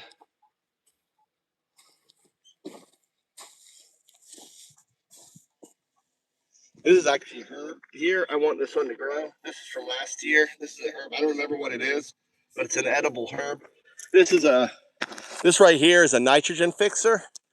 It's edible, but it's a nitrogen fixer. You can see the purple flowers, right, on that. And this is all my mold shit, cheap redneck shit. This is onions in here. Onions, and I can step across the beds, right? So this here, you can see the onions, and also right in here, I've got garlic. This is garlic coming up. All this is garlic and onions all in here. So again, I can just kick the ground cover onto this to stop the small grass seeds from taking. Make sense? Yeah, makes sense. You understand? You guys understand?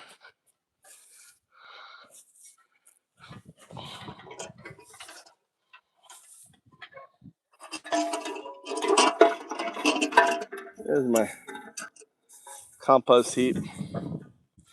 Grab this stuff here. Did I lose you? Compost heap. So the wood chips becomes ground cover, right? That I can just kick up on stuff like this. Just kick up on it. Create the ground cover on the onions are already growing up. So I'm kicking up and then I'll add more wood chips to it, right? So I keep a big fat layer of wood chips in here, and then the wood chips are used. See, I'm just kicking up the wood chips, right?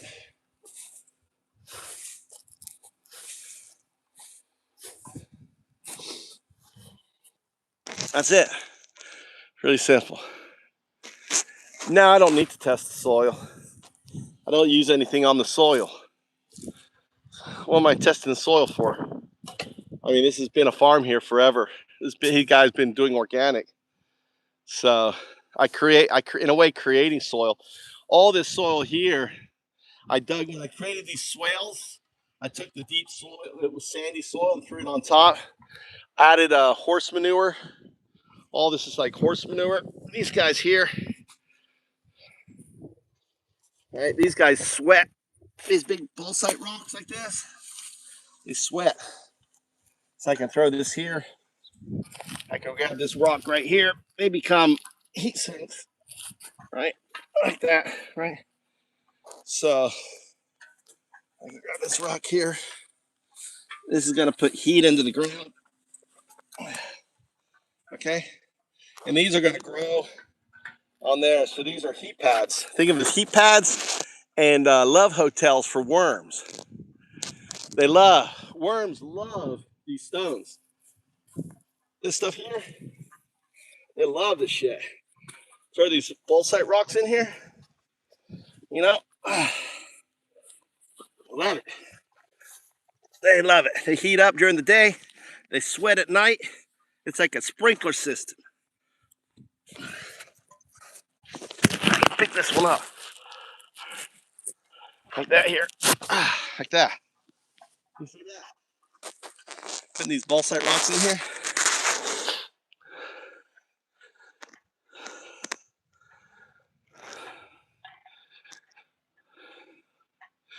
Yeah, blueberries need acidic soil for blueberries. So blueberries want acidic soil.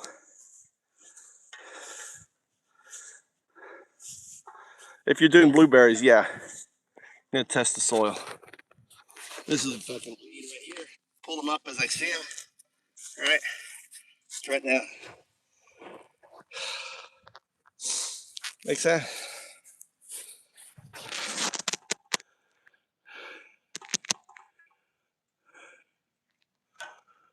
Exactly. Yeah, they create microclimates around them. Worms love them. So like right here, I've got the balsamic right here. So the heat, they're nice and warm. The tomatoes right here. By the way, these are deep planted. So these tomatoes were about a foot. I pinched all the leaves off. I buried them deep in there, right? And then covered them with potting soil around them, make it easy for the roots to shoot out. And then added the balsamic. The sun comes up here, so it actually has a sunblock too, so they're not getting directly hit, right? And they're deep planted, so each one. And then this is the anti, you know, the anti fucking, you know, anti whatever the fuck it is, mole. I need to get some blood feed or something for my cord. We can hear them. They're hitting the metal, putting the metal down on it. Cheap on there. On it. So using all this old, you know, as ground cover, letting this stuff sit. Those were potatoes over there. These, look, a lot of pollinators flying around now. There's a wasp queen. These are queens. Like this right here is a queen yellow jacket. This time of year, this is a queen yellow jacket right here. You see this yellow jacket? That's a queen. You notice the long abdomen? That's a queen. This is time you really want to, if you see hornets this time of year, they're queens, they're nymphs that are out now looking for a place to lay. So you want to whack them and kill them, ideally, right? If you see hornets at this time of year, there's plenty of them. Don't worry about killing but this is, you want to whack the hornet, you know. But they play an important role. They'll come and get the caterpillars and stuff off of the trees. I also, something else I do, I set up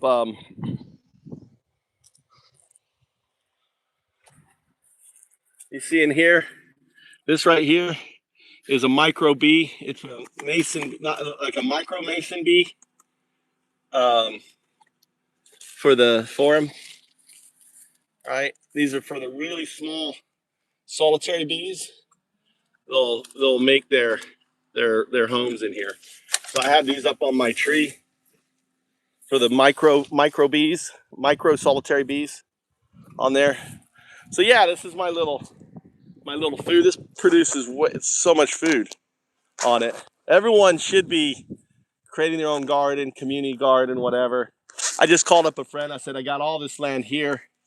If they wanna work, you know. Here, see that ground there? I just grab it, throw it up on it. You can grow it pretty thick. The potatoes will find that are already out, right? So even if they're partially covered, like these guys here, it's not a problem, right? You can see the moisture that this thing traps. Like, look at the moisture this thing traps. That's kind of moisture. You don't want the soil drying out. But like this here, weeds like this, right? We'll have a hard time pushing through.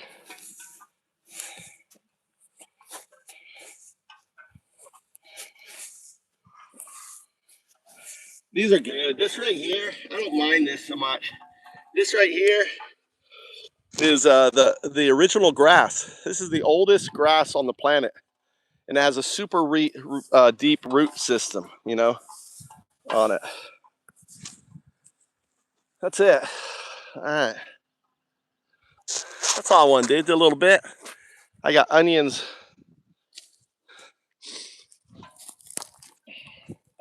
This is a fig tree. I don't know if you see it in here. I'll make sure I point it out to you, but I have a fig growing under here. That's a fig.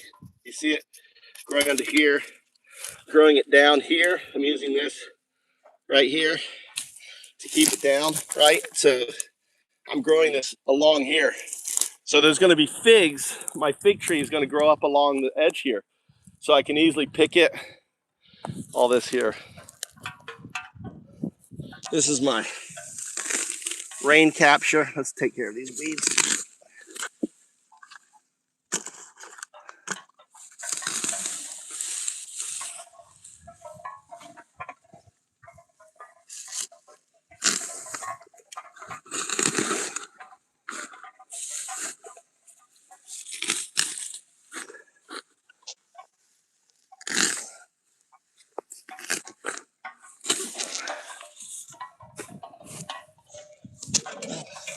This is a rain capture.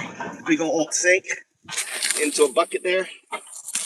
So it comes down here. Feeds right through there into the water. So when it rains, I fill up this old trash can.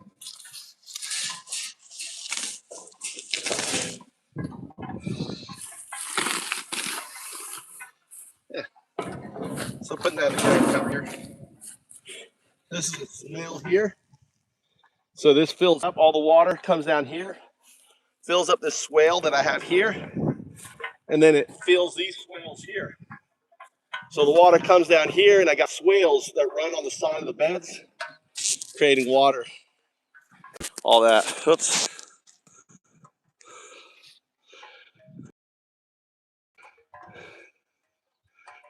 This is where the bodies are buried. Yeah, the kill MAGA quick. Look at these guys here. These butterflies. What are they doing? They're mating. Look at these two butterflies mating. Two butterflies. I don't know if you see that. They're mating. You see the male with the wings down, the female with the wings up. Right? They're getting on a little spring love. They're gonna be fucking laying goddamn, caterpillars fucking everywhere. Look at it moving. Hey, honey. Hey. You want some? You want some. Come on. Come on. Look at it move. Look at it moving on it. Look at that little sneaky dude. Oh, you're the most beautiful caterpillar, most beautiful butterfly. Oh, come on. You want some. I'm sorry. I'm sorry. I need to, this is X-rated caterpillar love making. I don't want to, All right. All right, let's get out of here. What's up, Tia? No, there's another butterfly in here. I got mosquitoes trapped in here. So I've put this mesh. I put this mesh over my water so the mosquitoes that come out won't be able to escape. I need to find little fishies to add to here. They can eat it. Right? So stop the mosquitoes from getting into my water. All right, let's go. Let's go. All right. Did a little bit. And you know what? I guess we grab some oranges. Make some orange juice. We'll go home, make some orange juice. Whoa, whoa.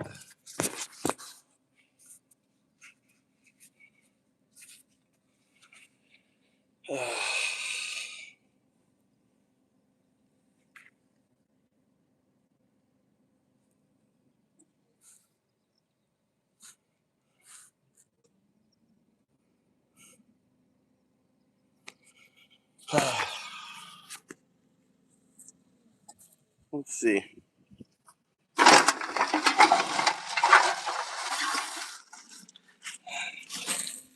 Let's go get these oranges. We'll turn these oranges into orange juice at my house.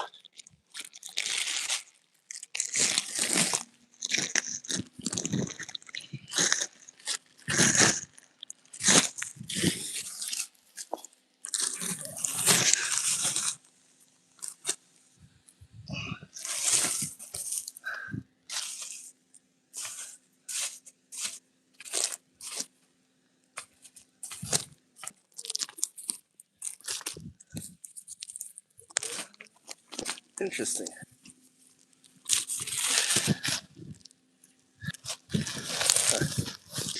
Interesting. All the mold that was on them has all died. Guess it didn't like the sitting here in the sun. Interesting. Except for the bottom. See, this was all the mold's gone. We got mold. We'll flip it over.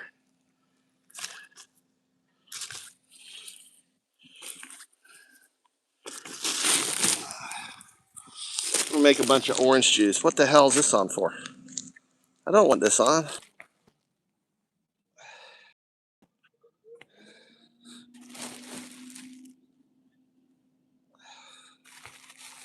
We are going to go make orange juice. Orange juice from my oranges.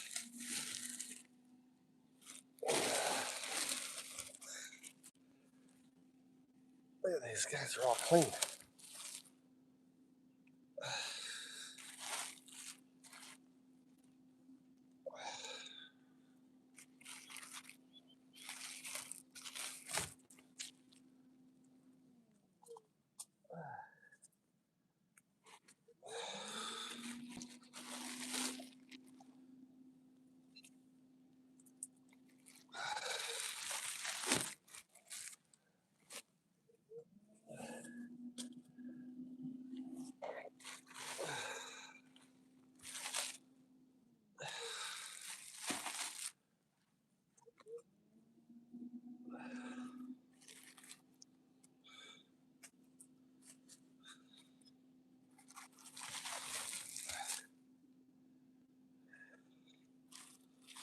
Look at this.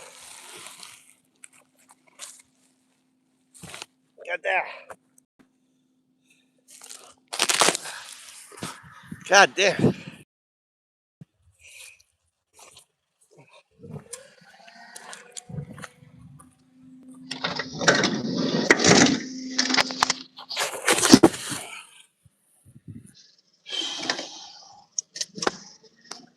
Woo.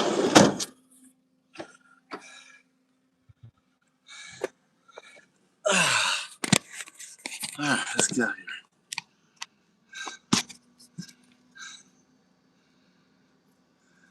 All right, let's move to the next one.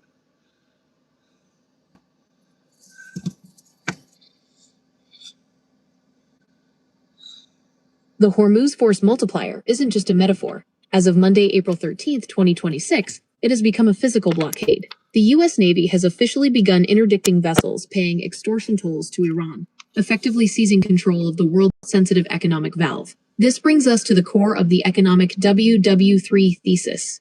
Stage 5, Economic WW3 Game Board Model, the bifurcation. In this stage, we map the front lines. The game is no longer about winning a trade argument. It's about forced bifurcation, splitting the world into two incompatible economic hemispheres. The blockade is the knife doing the cutting. 1. The dollar naval hemisphere, Western Bloc. The anchor, U.S. domestic energy, Houston, and the U.S. Navy. The logic, security and energy are bundled. If you want protection from the chaos in the Strait, you must clear your supply chains of adversarial influence, China/Iran. The front line, the North Atlantic and the CUSMA, U.S.-Mexico-Canada trade zone.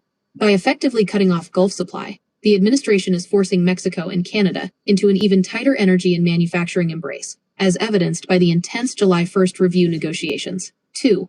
The resource physical hemisphere, Eastern/BRICS bloc. The anchor, Chinese manufacturing and Russian/Iranian raw materials. The logic, survival through alternative plumbing. The front line, the Sakhalin to Shanghai corridor. Japan's release of 20 days of reserves and its move toward Russian Sakhalin-2 gas, despite U.S. pressure, shows the Eastern Bloc is being forced into a pragmatic alliance. They are trading political alignment for physical molecules. 3. The front line, the Naphtha gap. As you noted, the dominoes aren't just oil. They are the complex derivatives that run modern life. The crisis, Asian refineries, China, Japan, South Korea, are projected to lose 50 to 70% of their output by May 2026. The attack. This isn't just a price hike. It's a deliberate deindustrialization of the East. Without Naphtha, the world's factory, China, can't produce the plastics, resins, and solvents that the Western consumer relies on. The Trump response. This fits the coercive reshoring pattern. If China can't make the plastic parts for a Ford or a Tesla, those parts must be made in a U.S. factory using U.S. natural gas liquids. The Economic Game Board, April 2026. Region, primary vulnerability. Strategic response. Current status.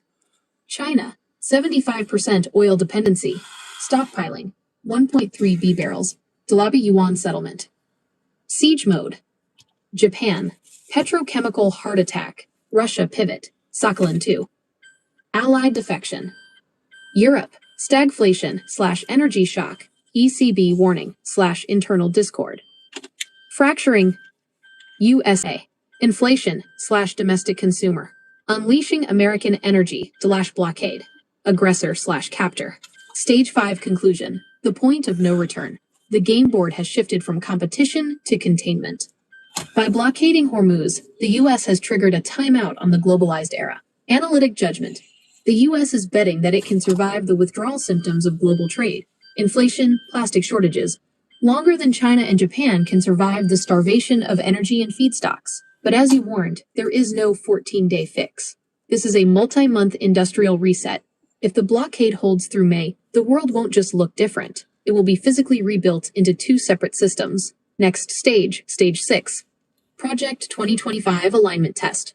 We will look at how the specific actions taken today, April 13th, align with the documented policy preferences of the Heritage Foundation and the Trump World ecosystem. How is this bifurcation model looking? Does it capture the fuck America energy you're seeing from the countries being backed into a corner? What do you think, guys? All right, what do you think? What do you want? Where do you want me to go with this? Continue? Ask a question? You have a question? The fuck America policy is coming.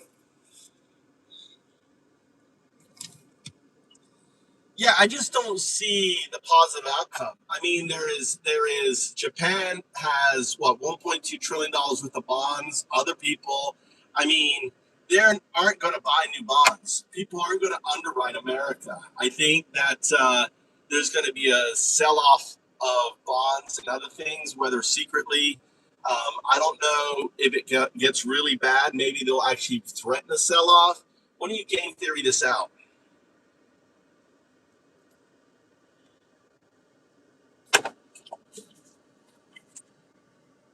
This is where the game theory gets dark.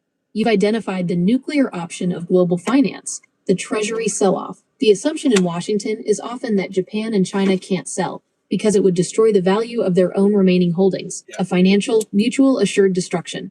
But as of April 2026, the Hormuz blockade has changed the math. If Japan's industrial heart is stopping due to a lack of naphtha and energy, they may decide that saving their economy today is worth a financial crash tomorrow. Stage 8, Addendum. The bond market mutiny. In game theory, this is a war of attrition. Trump is betting he can choke the world's energy until they buy American.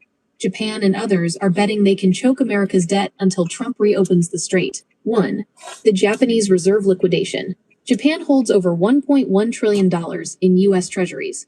Traditionally, these are dormant assets used for stability. The trigger. To pay for the $110 plus per barrel oil and the massive costs of pivoting to Russian energy, Sakhalin 2, Japan needs cash now. The play. If Japan begins a structured sell-off of even 10 to 15% of their holdings, it would flood the market. The backfire, U.S. 10-year yields, already spiking to 4.3% this month, could blast past 6%. This would make U.S. mortgage rates hit 10%, and the cost of servicing the $34 trillion national debt explode, potentially forcing the Fed into emergency money printing, QE. All right, so let me explain. This is what happened in 2008, okay? When oil prices hit $147 in 2008, it happened in July. Over a 4-month period, right? It caused people to start defaulting. Because when you have a choice, do you eat, all right? Eat and put gas in your car so you can go to work, or do you pay your mortgage, right? Which are you gonna do? Oh, I'll pay it next month. I'll pay it next month, right? So it's like they default, and then some people just couldn't pay back their mortgage, and then the bank started, and you understand,